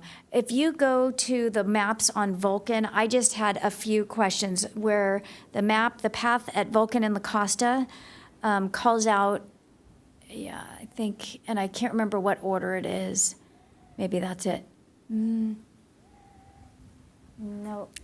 So La Costa is sheet 17. Yeah, keep going down. It's gonna be right. Yes, here, right at that corner. So, sorry, on the corner, it calls out two things. It calls out a new fence somewhere along here. And my other question was, this, on the curve there, it says public improvements associated with 1967 Vulcan improvements. And it's pointing all the way up around that curve, but those did not happen. So on that arrow where it says improvements, those did not go all the way to La Costa Avenue. So they actually, the sidewalk just ends, and there's a So this area, as you can see, the color kind of changes. Okay. So this line here is where the 1967 Vulcan Ended. improvements ends, and this darker area is where the city's walkway project is supposed to address, Okay. taking this all the way to La Costa and turn. Okay, so that's gonna be part of the La Costa, not on this project, okay? No, yeah. Okay, so then, as I went down on this, it also said that somewhere on the side of the railroad tracks, if we can just keep going, go to the left on that map, it says new fence somewhere. Maybe it's on the next one. And I just was wondering what is the need for a new fence? It's called out a bunch of places along here, along the train tracks. I wish I would have written down what it was. Can you go to the next map? Just go down. It continues. This is the whole. This goes to El Camino after this. It's the last sheet on Vulcan. Oh, okay, so then go up. I lied to you.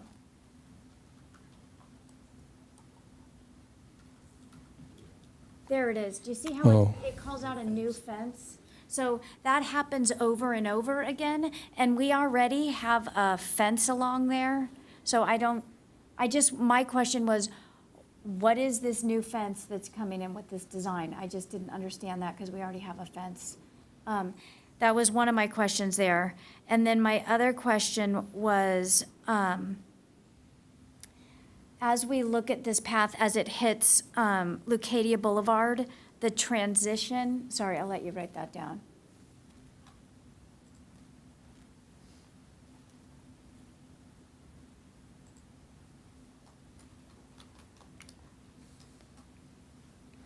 Okay, my other question was, when we look at this, when I looked at the legend, what is the material? It says, I think it says DG that it's gonna be, but is it, I think as we go down, if you go down on the legend, the color is DG? Or concrete sidewalk? So are they saying that is gonna be, I guess it's gonna be a concrete sidewalk? Not a DG path. So they're saying this whole area is not gonna be DG, it's all gonna be a concrete path. Is that what I just was trying to understand what was gonna happen there, the materials. No, I think what they're showing is concrete. Yeah, okay, so it's not gonna be DG, it's gonna be concrete. So, Again, when I hear these kind of words, I get nervous. What? There's no gonna be. Yeah, This is sorry, a 30%, and yes. again, if council wants to continue, we'll continue. But I don't want to create, yes. because people listen to this and they will, oh, this is happening. No. No, thank you. As I looked at this path, you asked for our input. And Absolutely. this entire path along Vulcan looks like, even though the one corner is DG. This plan is putting it all as a concrete path, is what I am seeing through here. And I just wanted to make sure I wasn't misreading it, because No. I think that, I think, I mean, you know better than me that the drainage situation we have over there, I mean, DG would never hold. I mean, Right. if this is happening, we would be washed same yes. winter, so. Yes, so it is concrete. Okay, that's great. And then I just have one more transition question, and that's it. If we look, if you can go to Leucadia Boulevard, Okay. it might be, you might have to go up. I can't remember how it's organized backwards how I want it to. When you look Is there a at, sheet? Well, there's no sheet for Leucadia, which, sorry, where Vulcan crosses Leucadia Boulevard. It's so sheet that's 13. 13. This whole trail is on the west side, but there is no, right? So then it comes to the existing sidewalk there, but if you look, there is, the only way to get to the other stretch of it on the other side of Vulcan is you have to go through 3 crosswalks. They are not, so they're not putting a crosswalk straight across. You have to go to one corner, another corner, another corner.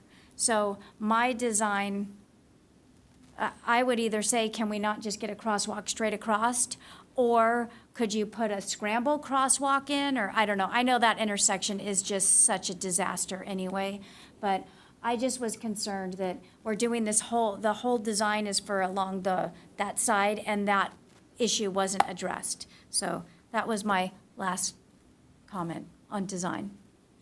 And most probably it's because of the rail Yeah. signal operation and the gate over there. But I can make sure they did look at it. Okay, thank Might you. might not have been feasible technically, but. Okay, thank you.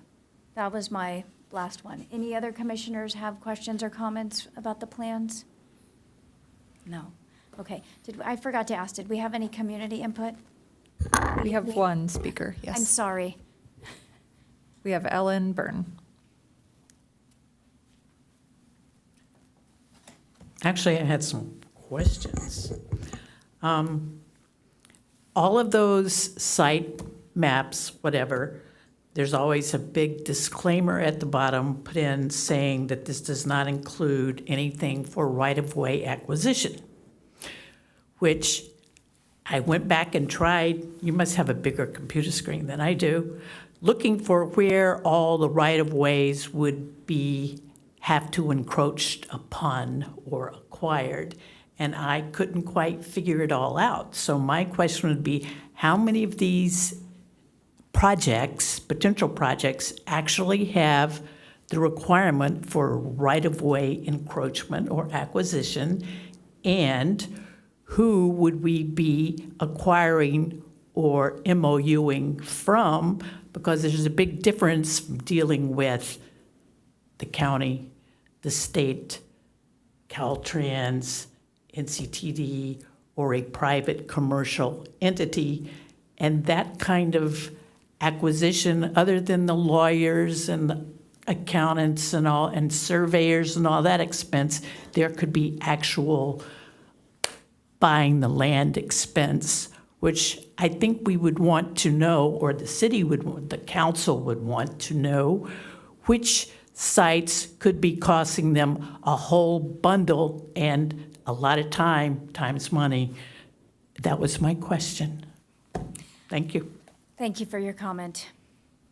I also did see that, and I looked, and I didn't see any distinction. But my guess is, if you look at the map, Abe can clear this up, where it's going over somebody's home or private property is where we need to acquire. But Yeah, I don't think there was like these line dash line, the R/W, these are the right-of-way lines always. So whenever there is something that's happening out of this line, would be out of our right-of-way, would require some sort of acquisition or easement of sorts. But other than the Vulcan Walkway, which I think is happening in our NCTD easement area, Which page was that? 18. I don't think we have anything that's, yeah, as you can see, this is the right-of-way line, but part of this path is now out of the right-of-way line. Yeah, okay, that is very helpful. Could you maybe just blow that up one more time and point that out to, So this line, double dash line, this is the right-of-way. so that is city property. So This is city even though property. a homeowner or a business might have built there, that is city property, and the city owns that property. Same with all these lines, as you can see, like, we have like walls here, and people have personal stuff, but this is in the city right-of-way on the Vulcan side.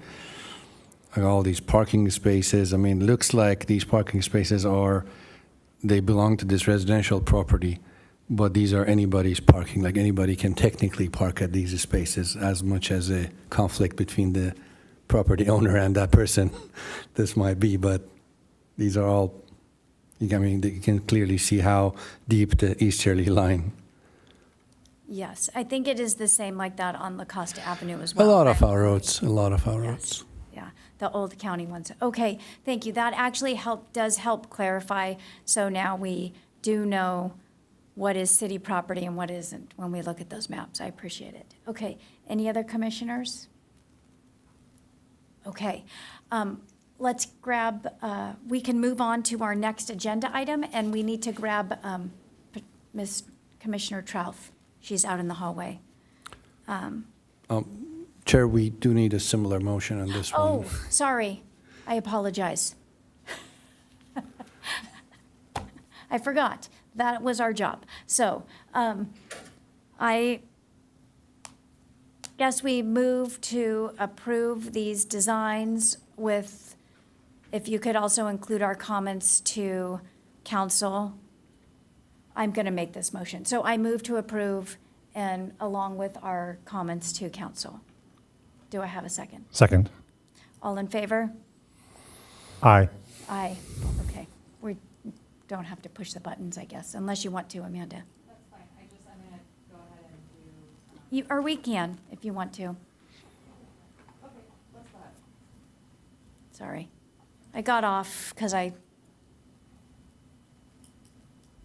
and then she can abstain. Okay, fabulous. So the motion passes. Thank you very much. Now we need to grab Commissioner Trouth. And we are now on to item 7C, the mobility, and I'll wait for her.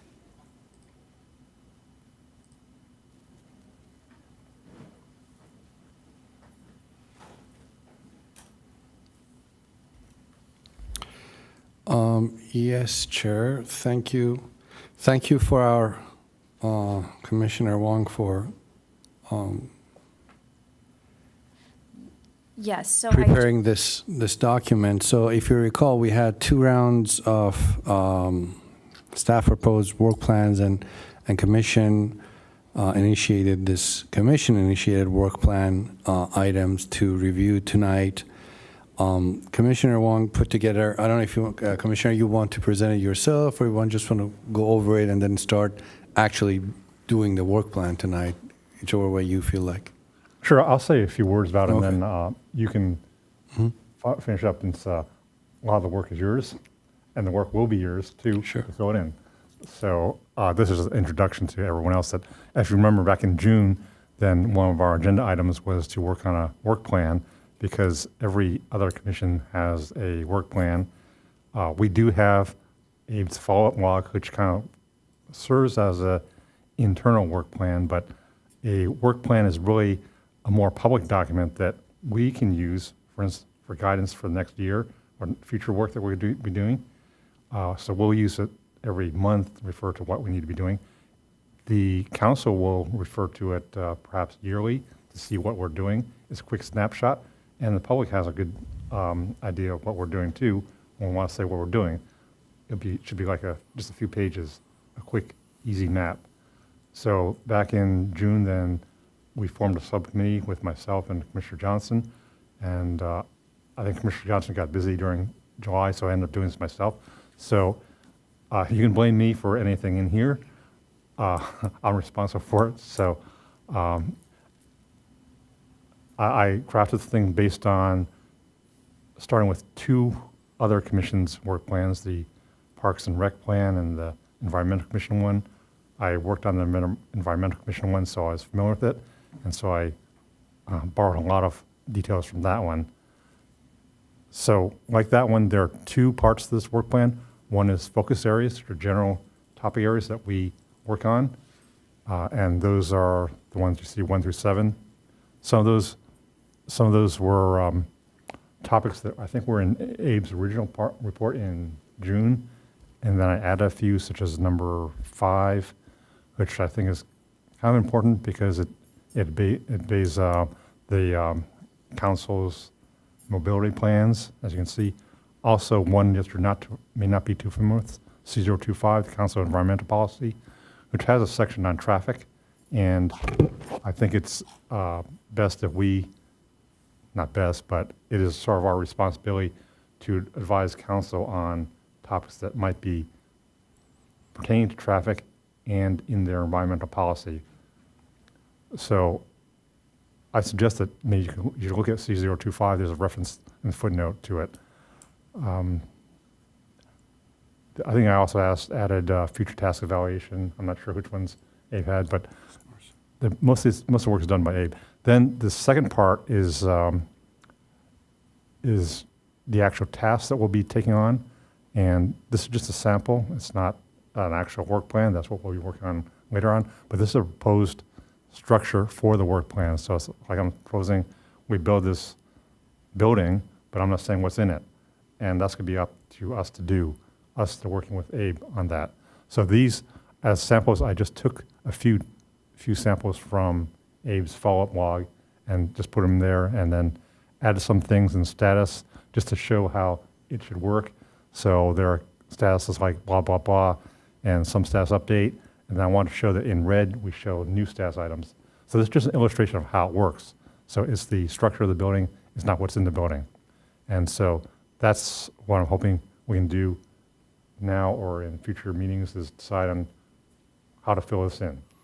So I'll hand it off to Abe or the rest of the commissioners, I'm not sure. I'll hand it off to you, Chair. Well, I will say I really like this outline. It was thorough. I understand it, and I thought it was really great. I liked how you had the task IDs and the focus areas. It creates a lot of clarity, and the layout is just straightforward. The status column will keep everybody informed with the history, and I like the red. I know we used that when we were together on Environmental Commission, and it does really jump out at you and let you see what's new. So, however, we need to come up with our tasks, right? And I think that we had some outlined, Abe, and I think you had some ideas for us. So, but this is just a great outline, and I suggest we use this template and move forward. But why don't I turn it over to you, and then we can have. No, I do agree that this is a good good report for a new process that we haven't had. What I did like to kind of clarify, you already kind of touched on it. The main purpose of this work plan was to create an established set of projects, set of tasks that we are undertaking during the fiscal year that is blessed by council. So as much coverage as the focus area table provides the commission, we don't want to necessarily have an open forum where anything that can be added to our second table, which is actual work plan of the commission. These are basically guidelines that would provide us what items we can pick and choose or decide to choose to put on the table 2. The table 2 would be actually the work plan. Now, that being said, one thing that I want to be clear, and I think you're already aware, there will be a lot of items that are not necessarily on the work plan on the table 2, but because of these focus areas and because of the fact that they're on the Muni Code, they're on council's agenda, they will be included in our monthly meetings, with or without them even being on the work plan. Let's say beginning of the year, we don't plan on redoing our permit parking program, but council at some point decides to revise, because this wasn't last year, the plan was not to hire a consultant, and Via Molina, Zone D started, and then we took a stab at revising it, took it to council even. Council at that point said, you know what, let's hire a consultant and do this. And now you're sitting here tonight listening to the consultant providing your input. This wouldn't have been on our table 2, on our actual task list, on our work plan. Correct. I'm talking about table 2. I'm saying table 1 will give us items that will be added to our table 2, but table 2 would be the actual work plan of the commission.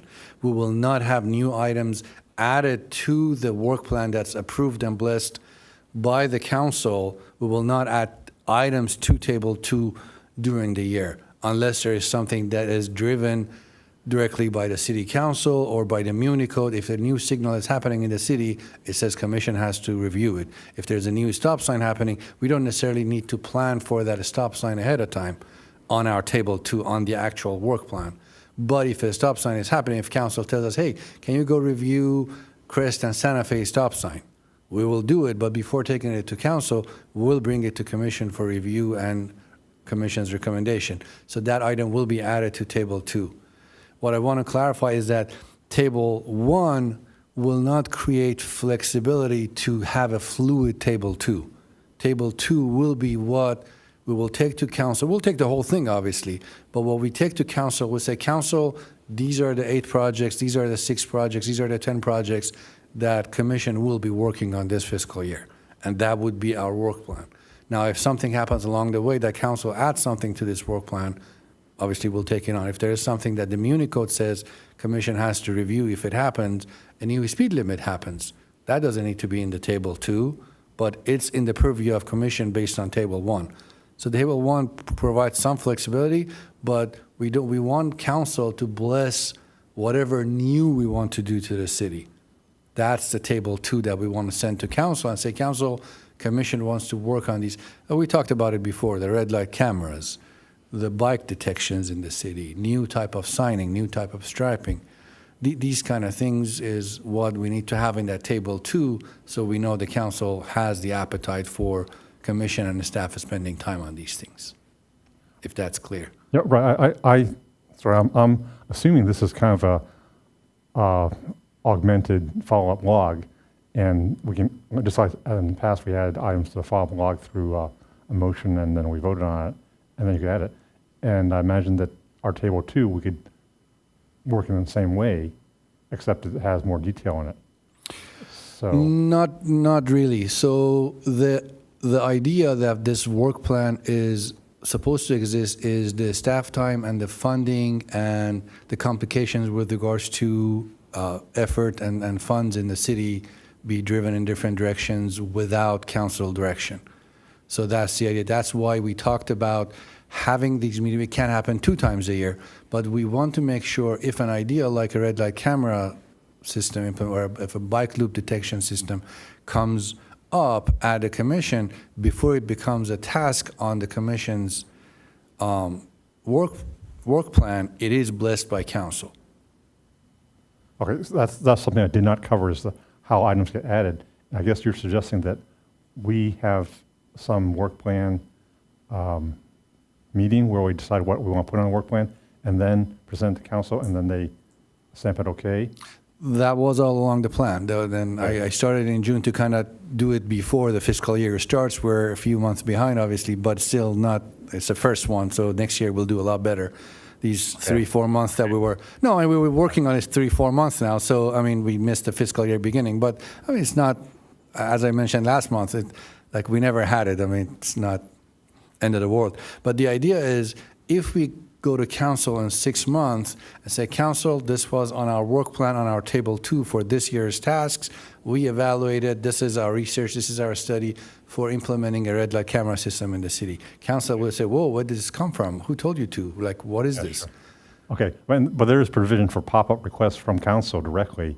You know, they say, we want you to work on pop-up on red light cameras in, you know, they ask that in January or whatever, 6 months after we've done our work plan.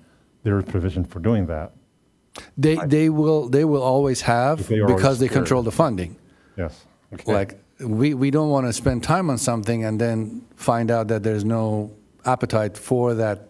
We spent all this time and council is not even interested. So, Right. So our work plan, when we go through our meeting and give it to council and they bless it, then that kind of gives us the green light to go ahead and start working on these things. Because they're sort of they're not giving us funding explicitly, but it's saying, we won't be surprised if you ask us for red light cameras because you asked it for us. Ask it of us in June or whenever we do the meeting.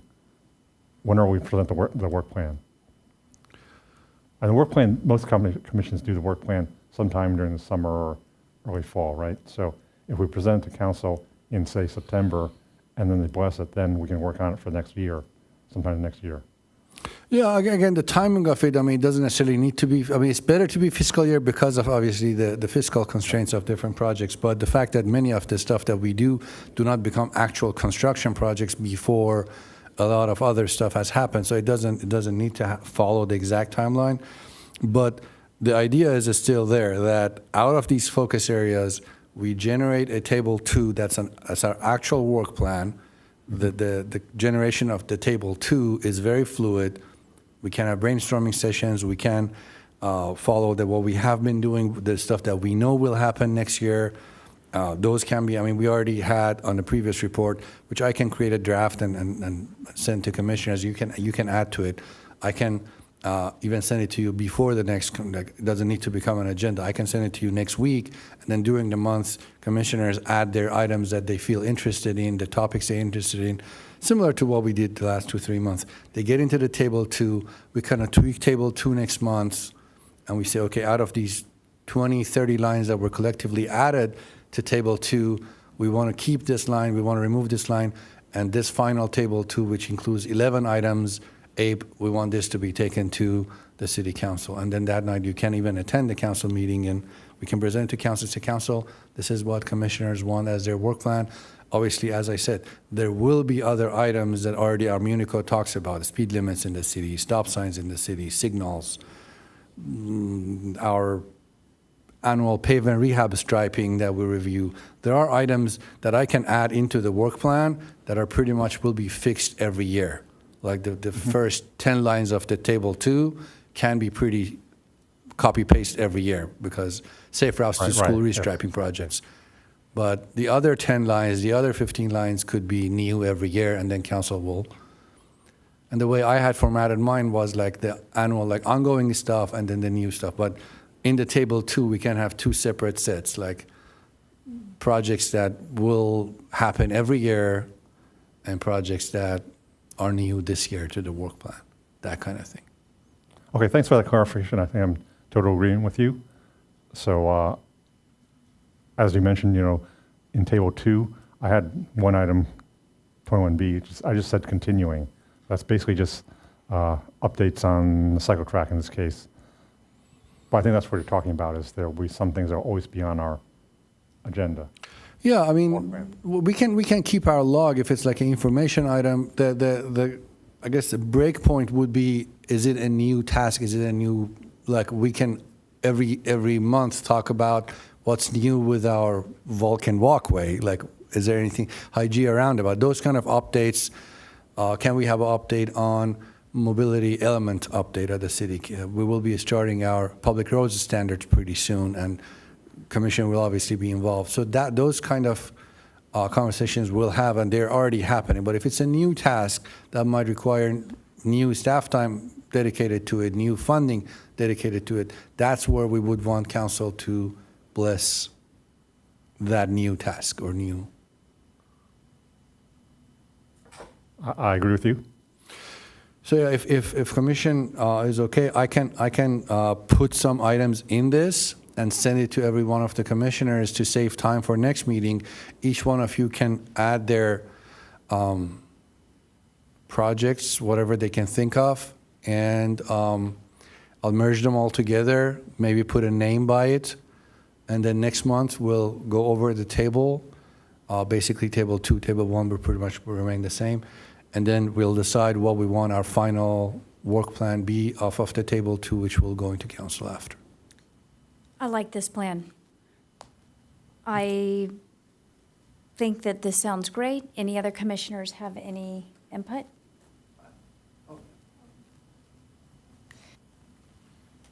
You know, I was just thinking about the first person that talked during oral communications, and she was talking about having a map. You know, if this is a document ultimately that we're going to, you know, have the community have access to, it might be appropriate to put a map in there and just kind of identify where the projects are located. That's it. I think the document looks real good as well. I like that suggestion. Yeah, Commissioner Johnson here. I think Jim has done an excellent job putting this together, and I see a little bit of, what's the word, difference between the view of the city staff as this is being a city traffic engineering work plan, or is this a commission work plan? And I guess the commissioners want to look at things that could happen now or 2 or 3 years from now and do things now that will feed into it.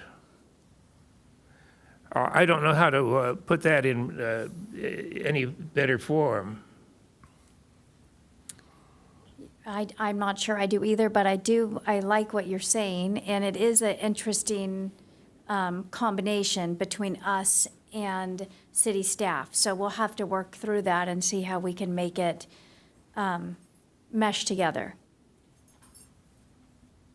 Yes, because certainly city staff is focusing on the projects that can be done in a shorter time frame, and we want to focus on the mobility and safety citywide into the future as well. Definitely. Well, our work plan is kind of a MOU between us and staff and council saying it's agreement that this is what we're going to be working on. And so we all review it and say this okay. So that's why it has to represent all our points of view. I mean, I hear what you're saying, Commissioner Johnson, but that's the purpose. This is a common document. It's not really our document. It is shared, and we share responsibility for it. Okay, do I have a motion? Oh, please. Thank you, Chair. Commissioner Wong, this is excellent. Thank you for doing this, and Abe as well. And I think my comment is that it's pretty clear, and it keeps us focused. And I like the fact that we can add some items that have particular interest to us, and we can adjust that, not too much, but we can present those to you. But I think what I like about the follow-up log is that it's presented to us every month, and we can make comments or ask questions, and it is general, and we don't want to waste the resources of the city or your department.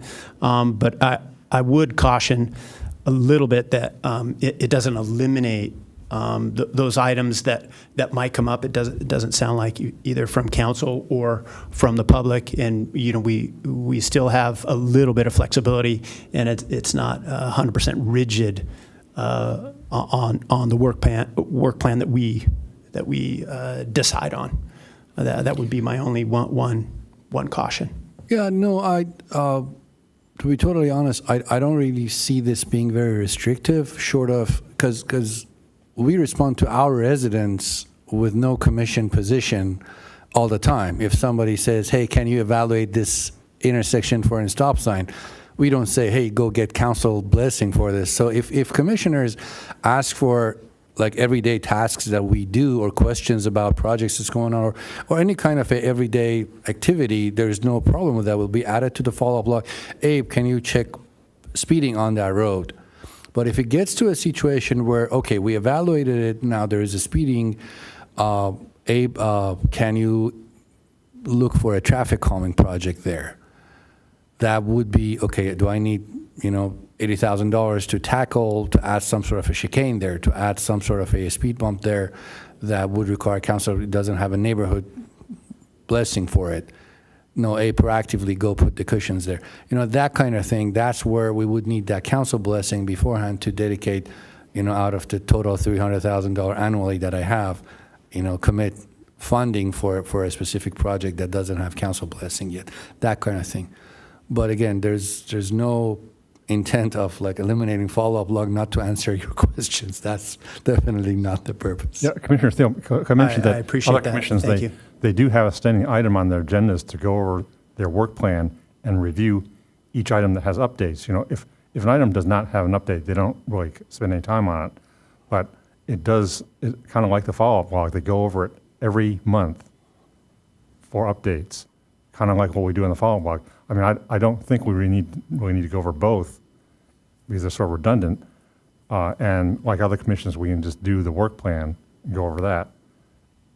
I think what Mr. Thiele was saying is that, and if I understand what Abe is saying, is that everything that is on our follow-up log is not necessarily going to be on the work plan, but it does not mean that those things on the follow-up log aren't getting followed up on or taken care of. They might just be smaller items. So it does, if I'm understanding, we might have our work plan and a smaller follow-up log with items that aren't on the work plan. Is that what you're thinking? Yeah, again, a resident comes in and asks for a new crosswalk evaluation. A resident comes in or a commissioner is walking on a street and notices something that there is potential for a change. Abe, can you look into side distance at this intersection? We'll put it on the follow-up log because I do it all the time for residents too. And we'll bring it back to the commission next month or 2 months after. Hey, we evaluated this. This is the stop sign situation. This is the side distance situation at this intersection. This is our stop sign evaluation. These sort of projects will be added. Abe, can you look at the signal timing at this intersection? I feel like the left turn is not getting the enough green that it needs to. Goes to the follow-up log, we'll provide. But Abe, can you evaluate this intersection for a scramble crossing? Studying that would require $15,000, $20,000 for a consultant to evaluate what the impact of that scramble crossing is, how the intersection would operate with the scramble crossing, another $50,000 later on to implement. That project would need to go into the work plan. Council, oh, that's a great idea. Abe, I want commission and you to take a look at this and evaluate. That's the differentiation. I don't want to say just a price tag, but a combination of the price tag and the level of, I guess, policy and high-level decision-making it involves before it becomes a project, that kind of thing. So you suggest that we actually do go over both of these every month, the work plan, any updates, and the follow-up log? And that's okay, but it's just... We can, yeah, follow-up log, basically, it's basically my homework. Follow-up log is like what I can do for the commission, and then commissioners at the commissioner corner bring up items. If I can answer those, I'll add them to the follow-up log. If they are to the level where they need to be added into the future work plan, on the follow-up log, we can have potential future work plan items. And next year, when we're drafting our work plan, those can be incorporated into the future work plan as a, table 2 line.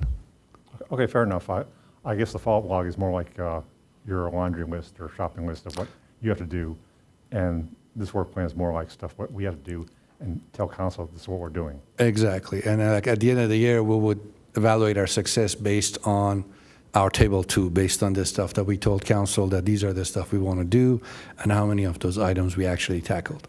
Okay. Council doesn't need to know if at like 5 different meetings, commissioner had question about a side distance at an intersection or a, speed evaluation at a corridor. That doesn't matter. But if there were 7 items, 10 items on the table 2 that we told council will do, then that's what we want to evaluate our success based on. Understand. So the follow-up log would be less formal, and it doesn't Less require... time consuming, less budget consuming, more in line with the division's daily activity Right. per se.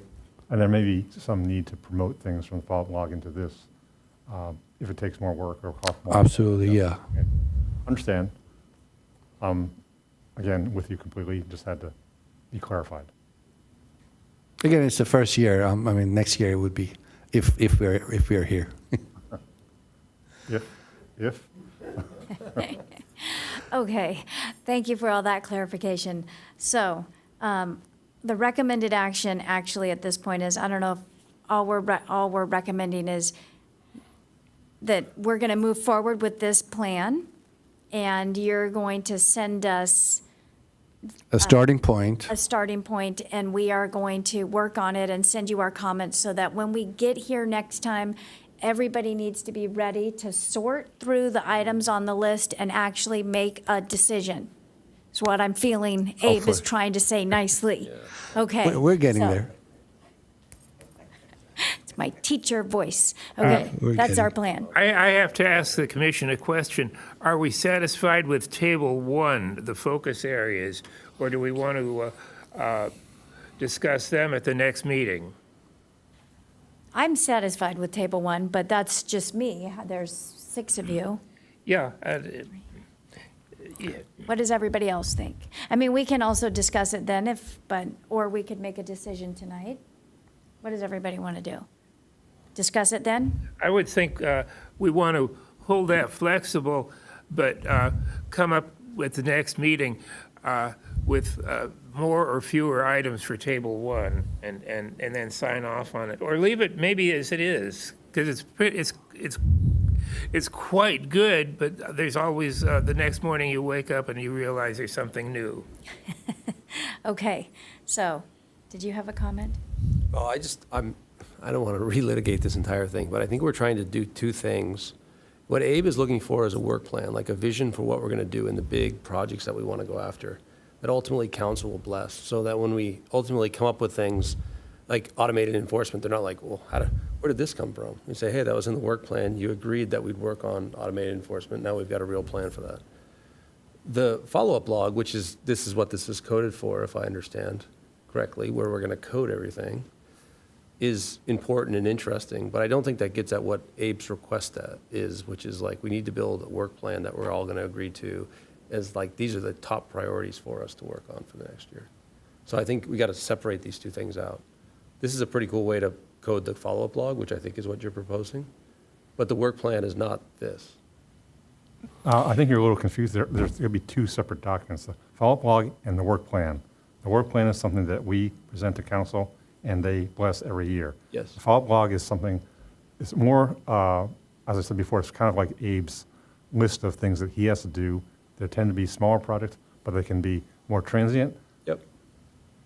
And they don't need council blessing to show up there.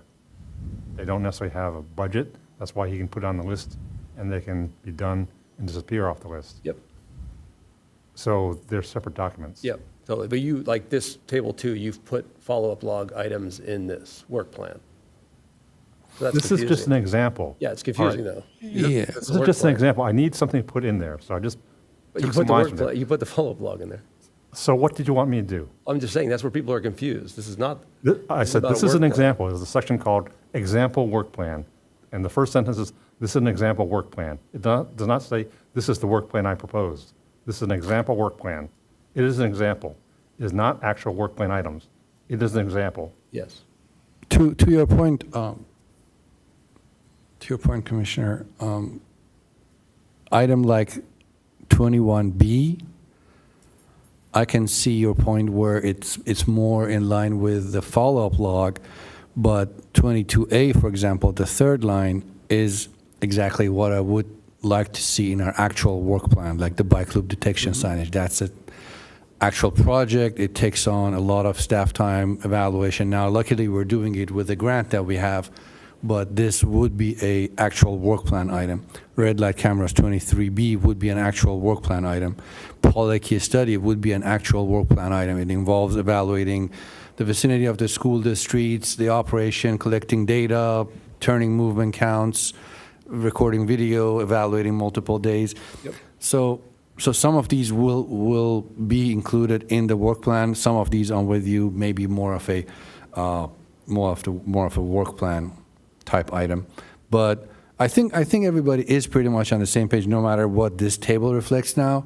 The table 1 is more of a what's the vision of the commission, what the commission should be involved in, should do. This is basically all the. I mean, there might be stuff missing, but even if something is missing in here, I really don't think it matters as much. Nobody would say, oh, you included something in your table 2 as your work plan that doesn't touch anything on the focus area table. Nobody would really question that. So I'm not that worried about table 1 really reflecting everything that the commission does work on.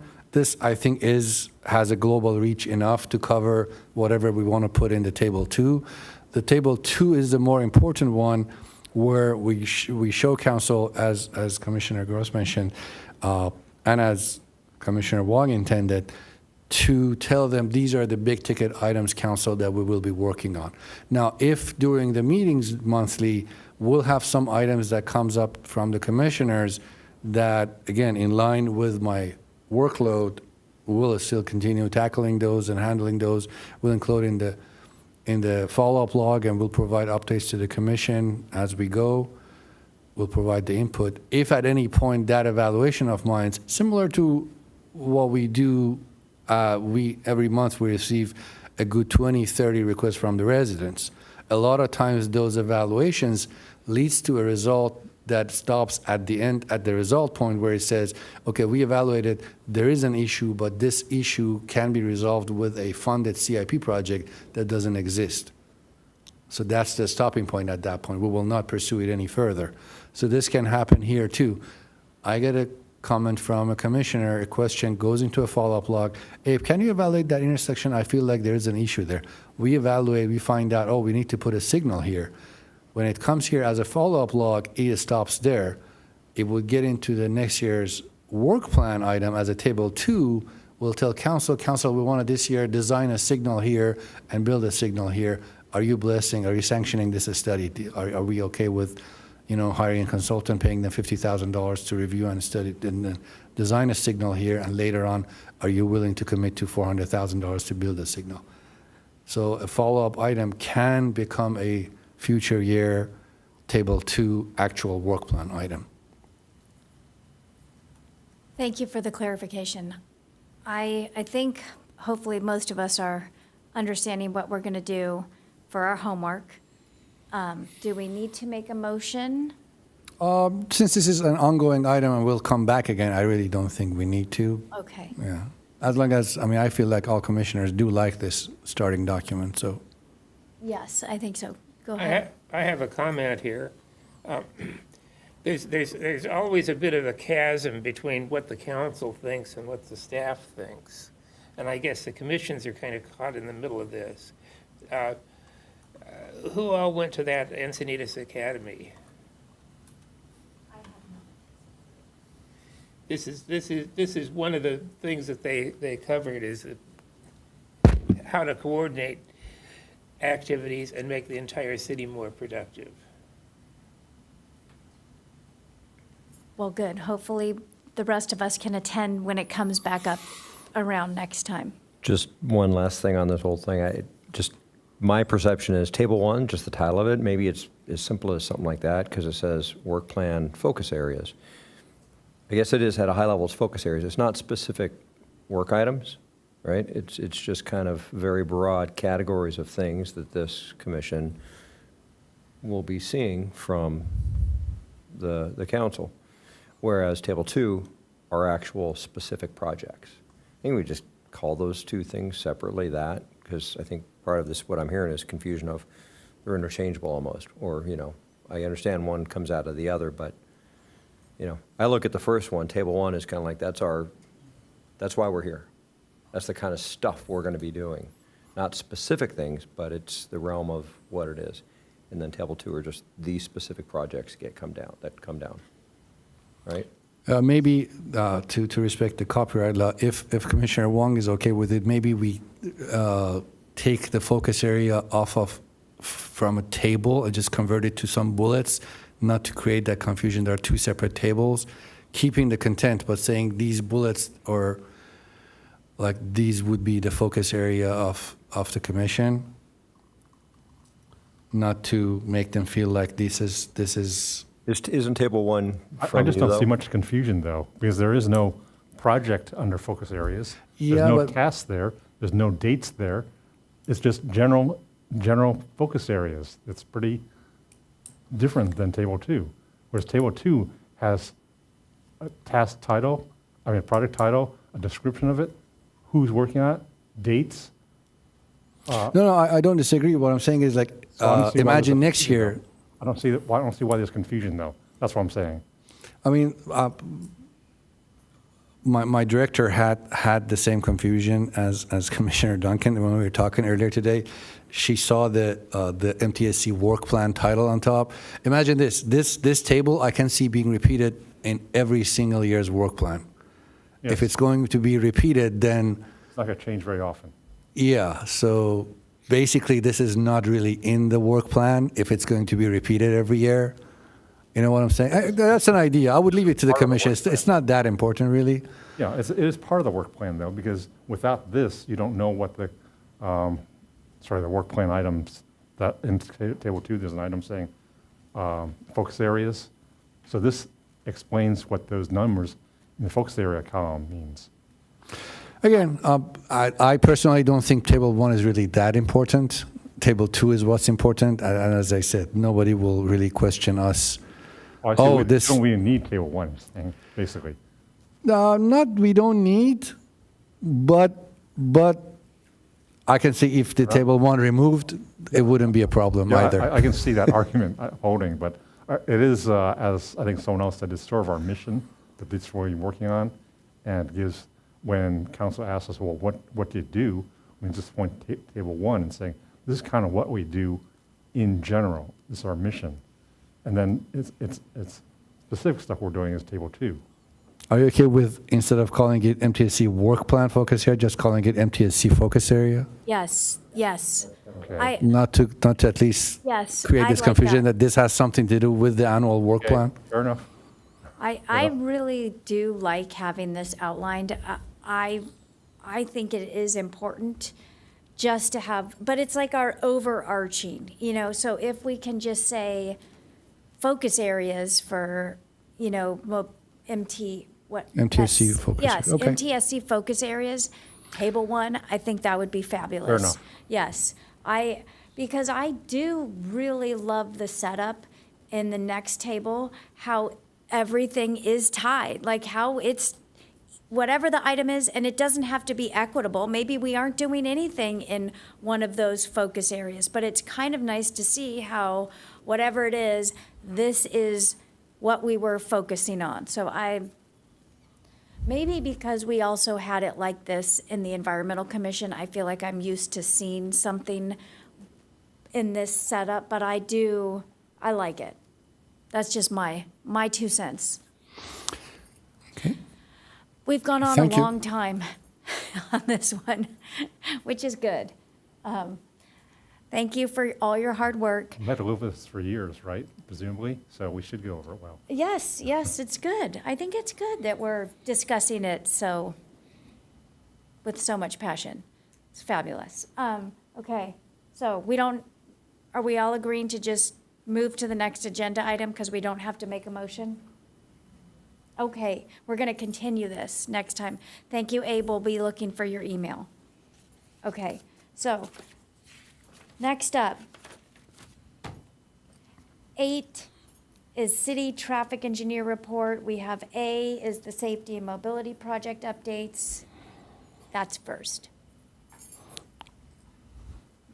The next 2, 3 tables, if there are questions from commissioners about any of these items, let me know and I'll. Okay. Can you see? You have to.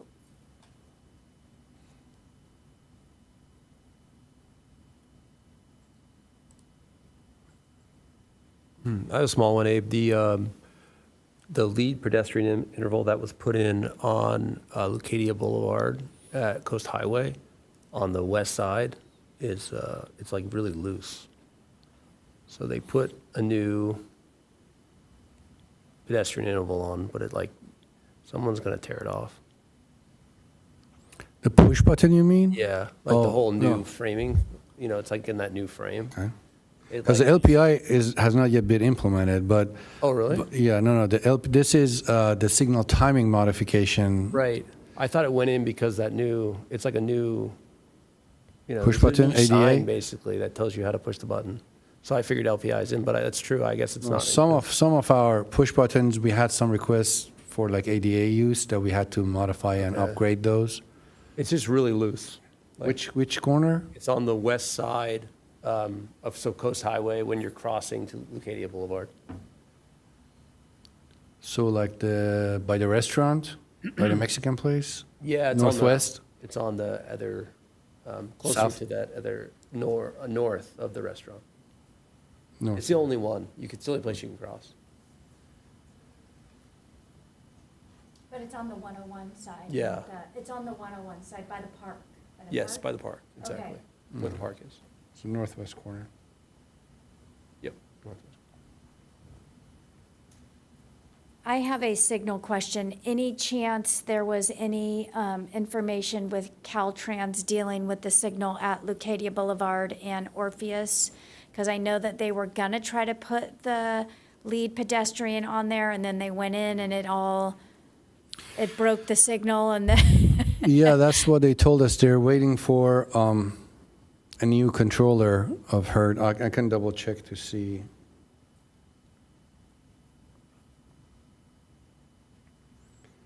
Yeah, I mean, in America, we're waiting 9 months for a controller for a signal. As popular as signals are, the lead time is 9 months, believe it That's or not. crazy. Okay, so if you could just check in on that for me, that would be great. Okay, any other questions on this one? Okay, shall we go to, A comment here. okay, This may not be the right item to comment on, but they've started construction on the roundabout in the middle of Quail Gardens Drive, and there's signs up indicating that some stop signs will soon be added at a couple of intersections there. And I'd like to thank Abe for pushing this through. Oh, yeah, welcome. It was definitely a team effort. It wasn't just me. I mean, we have great staff that are working on these projects as like every single day. They're spending time out there and they're talking with the contractor. No, it's definitely a team effort, not me. But thank you, I appreciate it. okay, on to B.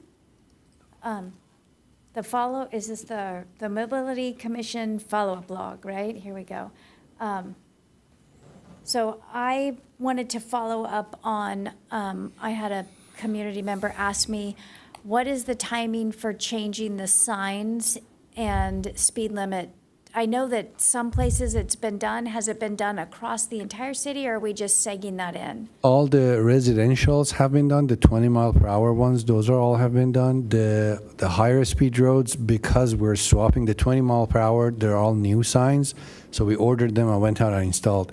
The 30, 35, 40, 45, the higher ones, to save money, we're swapping. We're picking the 30s and moving them to 25s, picking 35s, moving them to 30s, to kind of, Nice job. yeah, save a little bit of money. That's what's causing a little bit of delay. But everything should finish before the end of the month. I don't anticipate it dragging much longer. Probably another week or two and we should be done. Okay, fabulous. I can pass that along. The other follow-up item I had was any information about the at-grade crossings in Lucadia, because Lucadia still does not have any sort of rail crossings. So I know that that's still in the works. Do you have any information, or could maybe, I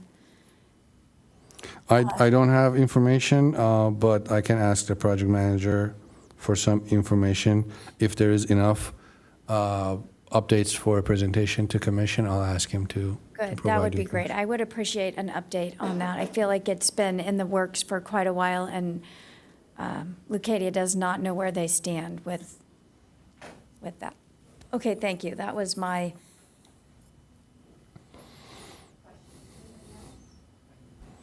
Thank you. Abe, I have a question on the update of the cycle track.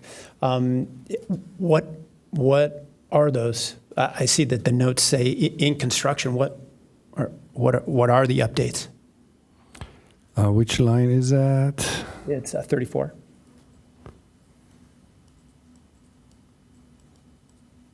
Oh, this is probably. Is it there for? Are you? It's been there for a while. You're done. That's complete. Yeah, no, there was only one conversation we had with San Diego Bicycle Coalition a couple of months ago about a possibility of adding something from Solana Beach entering the city on the northbound side that kind of clarifies that you're entering a cycle track area.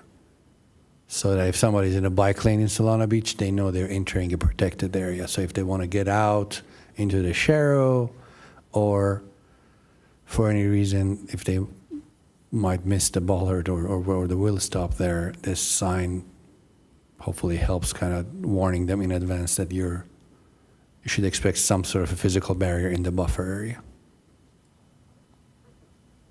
That is in the works. Other than that, there's really nothing else. Okay. Yeah. Thanks. So is this where we would offer up something new, or should we do that at the corner? Commissioner Okay. Corner. All right. I just want to comment, Abe, I saw the new speed limit signs out around. So Vulcan is 25 now, and Eolus is 20. I had to double take. It was like, wow, that really says 20. That's wild. Is there any additional advertising we could do? What is it, on the, Vulcan is pretty real where people don't go 25 on that road yet. I'm sure it's we just need to do more enforcement so people see that. But can you do the painting on the roads? Just so it's pretty clear. This is. I feel Vulcan has some, don't we? They do. You're right. They do. Yeah, they do. There are some roads that don't have it, but many of our we had to replace about 100 of these. Sorry, but on the road. So it says 25 on the road. Yeah. Not a sign. No, yeah, on Painted. Pavement Legend. I feel like Vulcan Okay. has Pavement Legend. Oh, Maybe I'm it might. mistaken. No, it might be because I remember it went down before. So I remember they repainted it from 35. Yeah. And then what does it take to get so Eolus has a 20 sign now. Is it possible to get 20 on the pavement or no?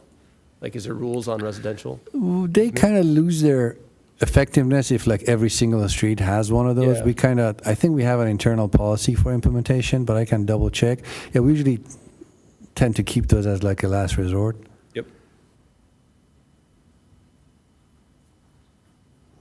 I just wanted a quick update on the Paul Eckie. I know that there was a discussion about improving mobility and access for kids to come from Orpheus, and I thought something was going to happen with the stairs, or is that Correct. happening? So City Council did direct staff to conduct a study and design for a possibility of creating that connection from up Orpheus, up the park, and some sort of a spiral path, that is in the works by our CIP team. I don't know if they hired a consultant, but somebody would have to. I mean, there will be some walls that need to be built but. Can you just explain why?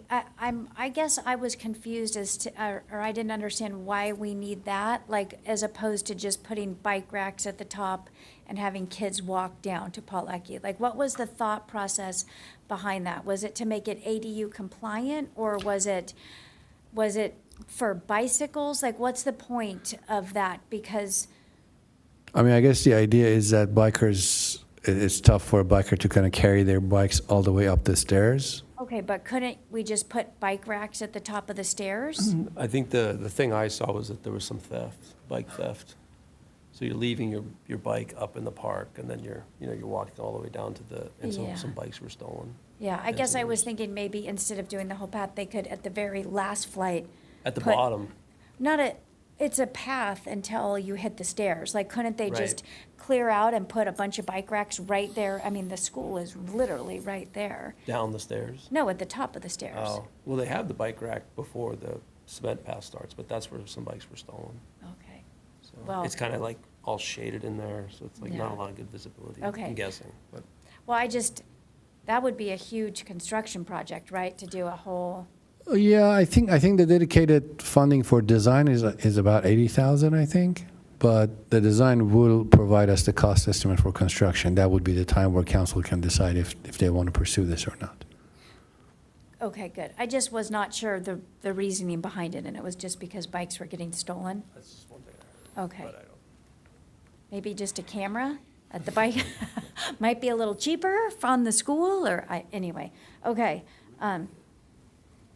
Okay, any commissioners have any other questions? Yes, I just was wondering if there was any update for 72. That's the business activity districts and lowering the speed limits. Yeah, the idea was once we finish AB 43 and we lower our speeds, we can revisit that area for a business activity district. Because if you recall, the problem that we couldn't do it north of Encinitas Boulevard was the fact that the business activity district had to connect to a 30-mile-per-hour zone. We couldn't do a 25 and connect it to a 35. I think that was one of the reasons. But after we lower speed limits on 101, there is a good chance that that will qualify too. After AB 43 is implemented, we can revisit that. Thank you. Okay, on to the follow-up, or I guess. Development? Development project, sorry.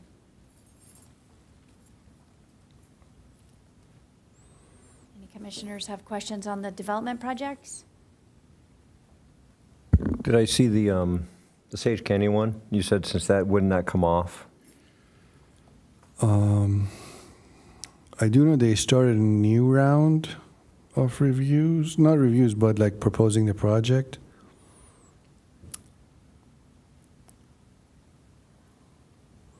Yeah, I think this is a newer one which has a smaller number, right? Because the original one I think was, what, 190, 150? I think the number was higher, so they lowered the number. Yeah, but there are conversations right now with the planning department over if they have to do frontage improvements now that they're not touching the wetland as much. Basically, their argument is that the development project is not really touching El Camino, so we don't need to provide improvements on El Camino. Their concern is the coastal and how the wetland impact would make it So the whole thing will just be further up towards the hill, getting away from a the little road. bit away from the border of the wetland to cover that concern over. That's the revised one, because I just thought that was it. Okay, so there's still something in process for sure. Yeah, it's still, it's being reviewed by planning department, yeah. And traffic team is involved in their potential improvements. That's what we're talking about with them. And being smaller in this case then, going way back to that stoplight element, that would be reconsidered entirely, right, if it's a smaller. I mean, even with the bigger number, the original number, when the consultant studied that was approved by staff, it was done 3 years ago, I think, it didn't warrant. It was close, but didn't warrant even with the bigger number. So this smaller number would not really help the case of warranting, because if it was warranted, it would be a mandatory signal. It would be it would be a mitigation. It would be a condition of approval. But because it wasn't warranted, it's more of a like to have thing from council. Right. And I do know that there have been conversations between the developer and the city about, okay, if we put this, how can you help us with the other stuff? Kind of a negotiation. The concern is the two sites on the west side, where it makes the design very complicated, and we're trying to figure out Design for the light, for the stoplight. for the signal. Yes. That's why my whole point about that was it just seems like a totally unnecessary location for a stoplight. And if they're having to go through that much, it's like, okay, well, clearly one isn't needed there. But anyways. The warrants did not mandate a signal. It's more of 150 units and 700 cars coming out of there and they might be turning left over Encinitas. They're crossing 3 lanes of traffic. With their project, they would widen El Camino on the northbound side even more than what it is out there. So the curb would move furtherly east and it would make the northbound even wider. So now we're asking all these new cars to turn left over 3 lanes of traffic uncontrolled. So it might be a safer approach. I mean, I can see the safety aspect of it, but again, the proportionality might not be there. Because like Cerro has a lot of higher traffic, but Cerro doesn't have a signal. Yeah, right, exactly. That was my thinking. Like, how does Cerro not have one then? Yeah. Right, so. But it's a new development project, and it's always easier to put these things in when the project is happening. Okay, thank you, everybody, for your questions. If we don't have any more, then we're going to move along to Commissioner Corner. I think Commissioner Duncan, you were waiting for Commissioner Corner. Why don't you start us off? Sure, we'll just keep rolling. So I'd be curious, Manchester Avenue from where you turn off of it to go around the lagoon, right? So that it's about a 1.5 mile segment from Manchester to Encinitas Boulevard, right there, you know. Very residential, 2 lanes, bad no shoulder. The definition of a Sharrow or some indication that the bikes can use the full lanes on there, because bicyclists pretty much have no other route to get from that area if you're coming off Manchester from the freeway, not that you're on the freeway on a bike, but coming off the coast, to then get into whether it be Rancho Santa Fe or Levanhain or whatever. That's the route. No shoulder, I understand there's not much room, not saying any of that, but just could we look into assessing just to make it a Sharrow lanes? Because I know California now state law says car has to give a bicyclist, 3 feet of clearance if there's no lane, and if there is no extra other lane, right, for a car to go past the bike in another lane. So it just seems like something needs to happen there for clear indication to drivers how to manage bicyclists on that stretch. Because I live on it, I see it, I'm a cyclist, but I just want to figure out the best way to make drivers aware as well as cyclists, like, okay, this is how this should work. Yeah, we looked at it before, but the speed at that point was, I think, 40 or 45. But now with AB 43 that we've lowered it, again, how much effective it is, that's a different story. But at least now, because 40 and above, it wasn't even recommended to put Sharrows. MUTCD used to say you shouldn't. They changed it in like one of the last revisions, I think 2 years ago. Now we are allowed to put it on 40s, but with certain conditions. But now that with AB 43, I think it will, if it was 45, it becomes 40, wouldn't help. But I think it was 40, now it becomes 35, if I'm not mistaken. If it becomes 35, we'll have a lot more options with regards to using Sharrows. Another thing is like, might be because I always hear this, like, they're not there because you don't provide the improvements. There's just so little bicycling activity on that, or due to its geometry, due to its widths, due to sight distance there, speeding, that I'm kind of worried about the whole false sense of security, putting some Sharrow markings there, and then bicyclists might lose concentration and feel like, oh, I'm safe, there are Sharrow markings here, and there's a car 55 miles an hour. Yeah. Well, until the pavement's improved, cyclists can't, get comfortable at all on that road. That's a whole other question. I know one of our task agenda things, not task items, but is pavement infrastructure, right? Just that broad general category. And I think that's on the plan, right, to repave, because just even from a vehicle standpoint, potholes, that's probably one of the worst stretches of roads in Encinitas right now, condition-wise. Oh, that's the pavement rehab is not in traffic division. It's done by our CIP team. I can ask for an update to see if it's on this year's schedule to be repaved. Yeah, because you've seen the table. Is it on there for this year?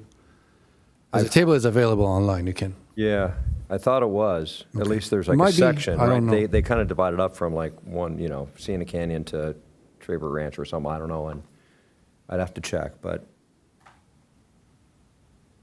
either way. But I'll look into it. Okay. One other item. the stop sign notification signage on Santa Fe, right at Crest, right? So there's the signs there saying stop signs are going to go in. I'm just curious, because I think it was our last meeting in June. Community was here, we talked about those stop signs, we were talking about that stretch, and I thought it was pretty unanimous that there wouldn't be a need for a stop sign there. Am I mistaken? Because then now it says there's going to be stop signs put up there. Correct. So it did go to council. The commission's motion, I believe, was to support the stop sign, but express strong preference for a roundabout. I think that was what the actual motion was, and we did reflect that in the council report, that commissioners did support this, but said, why not put a roundabout here? We like roundabout a lot more. But due to various reasons, first being cost, council decided to Okay. keep the roundabout in the back burner for now. Gotcha. Okay. Thank you. Thank you. I couldn't agree more with Commissioner Duncan. That road is absolutely used a lot by cyclists, for sure. Which road are you talking about? I'm talking about Manchester. Okay. And so I would say any marking is better than zero. And yeah, without a doubt, there's a couple of sections in there where the sight line is very low, and cyclists are going slow.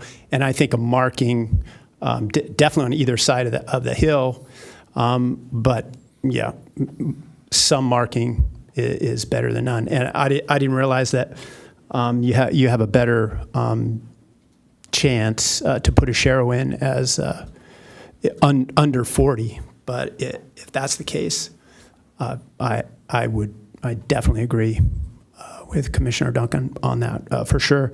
I would disagree. I wasn't here in June, but on Crest, basically Santa Fe divides the north and south of Crest for pedestrian. And that's also, especially coming up from El Camino, and you're coming up west, because very steep, and the sight line for cars is not too far. So I would say the pedestrians need a way to cross, and it's huge risk to try to run. You have to run across going either way. So I would say stop is necessary. Yeah, I don't know what roundabout wouldn't allow pedestrian crossing necessarily. So those are my comments. Thank you. I just wanted to clarify, the the roundabouts, what they do is they choke down the area so that the pedestrian doesn't have as wide of an area to cross. That's the whole idea. And then it also keeps the traffic moving. So I hope that's still on our, on the list, that, that we're talking about, we prefer the roundabout versus the stop sign. So just want to, hopefully it's still on the list. Thank you.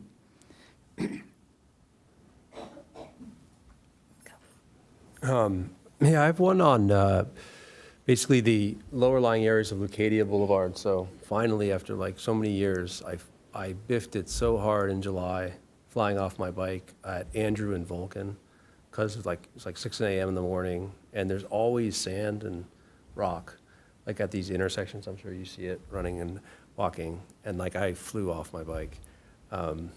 And literally fell so hard that there was like a guy in the apartment complex that came out. And I'm like, man, I was like, he's like, do you ever see people falling here? He's like, oh yeah. Like, so, like, do we have street sweeping at all? Or is there, because these lower lying areas, they puddle up and they create the sand. And then even with, I don't want to blame the development stuff, because I think enough people blame development for everything. But there is that project right there that I assume does bring a lot of dirt and stuff down the road on Vulcan.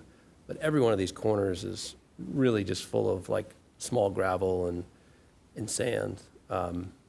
And it's really dangerous. I really feel off my leg. I mean, if it's on pavement, it should be swept. So, I mean, you can contact our Public Works Department.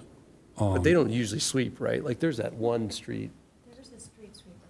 Really? Yeah. What about the street south of, west of Hygeia that has that little sand pile on the corner? That's always, I mean, it's been there for years. Yes, I mean, I don't know how often the street sweeper goes by, but it does go by Really? every once in a while. Wow, So, I don't think I've ever but seen a what street you can do is you can use the Encinitas app, Yeah. and you can take a picture Oh, and brilliant. request the street Okay. sweeping, and they will come out. But my son was telling a story about skateboarding down East Glaucus on his way to his very first job, hitting sand at Oh, yeah, one of it's those so intersections, and just slid. He was, and Oh, yeah, my hands are all completely, messed up. and he had to go into work like that. He's like, it was his first day. He's like, "Do you have some Band-Aids?" Yeah.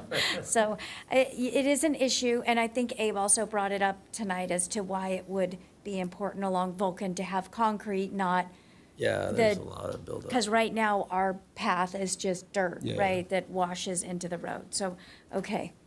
Dane King said it was like the largest, like I literally had a rock stuck in my surfboard because my board went over, on my bike. Oh, my, It's like, that's the largest rock I've ever seen in a surfboard, so. I'm sorry. No, it's a good Encinitas award, There it is, going down on the roads. And then one other thing, sorry, I had was, I was out in June, but I was counting, Abe, I sent you and Amanda a note, like, we had like 6 collisions at that Leucadia and Hymettus roundabout in June, I think, between May and June. I documented some of the damage, like all the plants were damaged, and there's still the stanchions that's up where I think a light pole is supposed to go as soon as we get another light pole. But just curious if we can do anything more about the roundabouts. I know a lot of the neighborhood doesn't like more signage and stuff, but Yeah, I brought up thought- I actually walked it with, from the council, Bruce Ellers too, and, showed him some of they're like, probably 3 weeks ago, there was like a 20-foot skid pad where someone didn't realize, trying to go like 55 off the freeway all the way to the beach and, encountered a roundabout. So there hasn't been any pedestrians or bicyclists hit, but there's a lot of damage to the surrounding area. And they don't get reported. A lot of Right. these it's just basically a hit and run, so then the landscaping is damaged, we've lost the light posts, things aren't getting replaced either, so we need to also use the My Encinitas app on that. But it is a problem, and it would be nice I think it happens mostly at night, but I don't know, whatever signage you can think about adding, that would be helpful. I mean, we did With add the some fire advanced. department here, I'd be curious on the, if there is anything on the, can we add speed humps entering into the roundabout to further slow people down? Oh, and Jordan's here if you. Fire Marshal, would you mind addressing that? Thank you for being here this evening. Yes, absolutely. Thank you, Commissioners. I think say a question back to you to make sure I'm answering it properly. You're asking about drainage and then the speed bumps? So just on the speed humps and mostly going east to west on Leucadia Boulevard at Hymettus, at the roundabout. Okay. I believe we just redesigned the speed bumps with traffic. So I know they're the ones that were installed. They're doing the cutouts in a certain way that's beneficial for everyone. So I know that's like kind of a new thing that happened pretty recently. In regards to those ones specifically, I'd have to see the exact location or like review which one it was exactly. Fire Marshal, there aren't any there currently. I think what Commissioner Gross is asking for is if speed humps were placed, is there a way to do it on the egress or entry or exit of that roundabout to slow cars? Would that be a problem for you guys? We'd have to look at a technical plan because it comes down to turn radius of the actual apparatus, and then they're already designed to kind of reduce speed when you're going into them. So that might be something that traffic would have to look at too to see like what's more effective placement wise, and then it would have to meet our requirements so that we can maneuver through them properly. So I'm not saying it's not an option, but it'd probably be something we have to work on and see the details in it before we can say yes or no. Observation here. The purpose of a roundabout is to calm down the traffic and make them go slower. And if someone is going too fast over the roundabout, he's not paying attention or he's had too much to drink. Yeah, and that's exactly what happens. And so the challenge is you're coming off of the freeway, you've got one light. If you hit that light and now you're going south, now you're going west on Leucadia Boulevard, maybe you see the sunset, or you start to see the ocean. The skid marks and the crashes show that people are entering that roundabout at 50 miles per hour. Yeah, I think our local people have learned not to do that. We got to teach everyone else, right? So how my thought is, if you have humps far enough in front of the roundabout, you immediately just take the presence of mind that I can no longer go 50 miles per hour on this road, right? Otherwise, you're going straight into that roundabout, or you're going. I mean, even the northwest corner has been crashed into. There's a house above it, right? And that whole area has been crashed into. We've lost the signpost there. We've lost. So people treat it as a track sometimes, as well. So how do you slow people down? And it's very common if you look at most If you're roundabout observing the signs. speed limit, there's no problem. Yeah, that's. So I think I can help with that. We can collect data at approaches. Obviously, departures are not as important because chances are the speeds are lower. Maybe 50 feet or 30 feet in advance of the roundabout, I can collect at our 3 roundabouts. Santa Fe, I don't see really westbound. The hospital is there. There's a signal there. Maybe eastbound on Leucadia and westbound on Leucadia at the first roundabout east and first roundabout west to see what kind of speed we're getting at the approaches. And if we have issues, then we can talk to fire. Obviously, these are classified roads.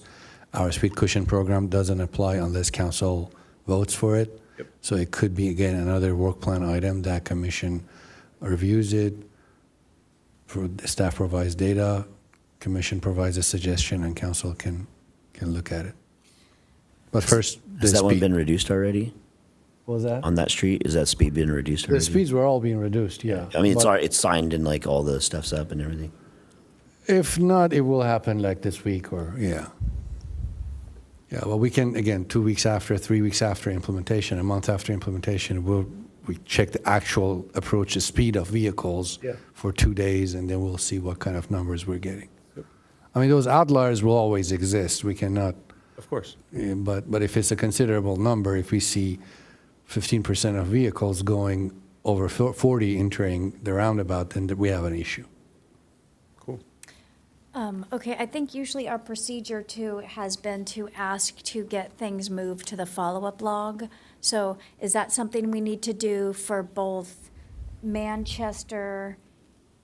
Is that something you were going to look into? I can't remember where that conversation Yeah, left off. Manchester Sharrows, Is that something you were going to look into? yeah, I mean, Okay. I mean, the process was usually two supporting members. Yes. But our commission is very friendly, so we never had this issue where we didn't have enough support for a commissioner's suggestion. So we can just assume Okay. that we have the two supporting Okay, votes and I was also thinking for Leucadia Boulevard, just to get those two moved to the follow-up log. for the approach to speed to roundabouts. Yes. Yeah, I yes. can do that. Okay, so I of course support that. Another commissioner for both of those items? Agree. Support.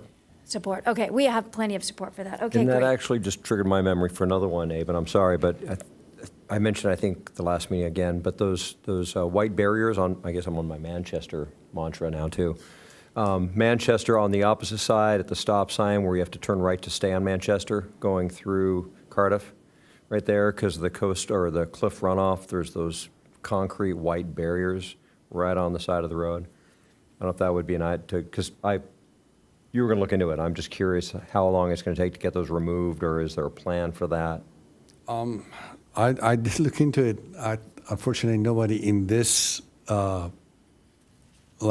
division right now knows, where we have to dig, historic documents to find out why they're there. No. Yeah, the team that we have right now, I checked with multiple people. Nobody knows how they're there. So For that reason, I'd like to somehow have it identified as, let's Yeah. find that out, because they're way overdue to be removed. I guarantee they were put there from some rainy season, and it's been forgotten, to your point. It's like they'll stay there forever, and there's no need. we'll check history to see Yeah. if there's any document. I'll run a forklift. I can get them out of there if needed to. Midnight, sometime when there's nobody else around. Yeah. Forklift. Sorry, is that San Julio you're talking about? Yeah. Just past the water? Oh, okay, yeah. I think that area, I think it's called Manchester. Oh, still Manchester, yeah, before. Okay. Yeah, at the stop sign, it changes. Ah, okay. San Elio Yeah, yeah, up to yeah. the stop sign. Okay, yeah. I agree. Yeah, I agree. Put some reflectors on them. On the barriers. It's daytime, they're right there. It's not a visual issue, it's just, there's no other lane. They're right on the road. Yeah, super narrow. And there's no. Okay, I wanted to circle back to a couple things. We had a speaker here that was discussing garden view and some crosswalks and some other things, and I just wanted to circle back and just, could you maybe just provide a quick update as to what is going in on Garden View? We have, and maybe, I don't know if you could just pull up like a map and just show them what's happening now and where crosswalks will be put. Because there's a lot of safety and mobility development happening there right now. So I didn't know if you were aware, but I also was just hoping that Abe could just share what is going in up on the big screen quickly. You are aware or no? Okay, okay, thank you. So could you do that, please? So what the gentleman, what Ron presented? Well, I just want, he had some questions about safety and mobility on Garden View and access and crosswalks. And I just was, can you just either pull up a Google map really quick and just show him where the roundabout is going with the new crosswalks and where the stop sign is going to be? I think you're talking about Quail Gardens. Yes. This is Garden View. Oh. So apologize. It's late. It's late. It's late. I'm like, what am I showing you? Okay. We can only hope, yes. Yes, okay. So, yeah. Okay, I The speed is apologize. being lowered. The speed is being lowered, okay, so that is helpful. Okay, so we can circle back to this. We'll definitely circle back to this at our next meeting and see what is happening there, so thank you. I apologize, I was thinking of a different road at this moment. Yeah, okay. Okay, and then I had two other things. At Sheridan La Costa, there is a stop sign there that is definitely helping things. I really appreciate it. My one concern, and we talked about this a couple months ago, and you said to cycle back to it, the signage painted on the ground there. There's a bunch of keep clear that's painted in white in like 2 different places because of the different streets, and then there's a stop sign line. When people are approaching, people are very confused because of all of the lines that say keep clear. People are like, they can't figure out where to stop. So is there any way that you could like paint the keep clear like green or yellow, or can you do a color difference for like stop line versus, no. No, I swear unfortunately, I they thought I have to be saw, white. keep clear has to be white? Can it be solid white then? Or, I guess that wouldn't work, would it? Because then you wouldn't see the words. I really got a lot of great ideas this time of night. Well, let me think about it. Okay, can you just, Let me think about it, Thank see what you. we can do. fabulous, I wanted to bring that to your attention. I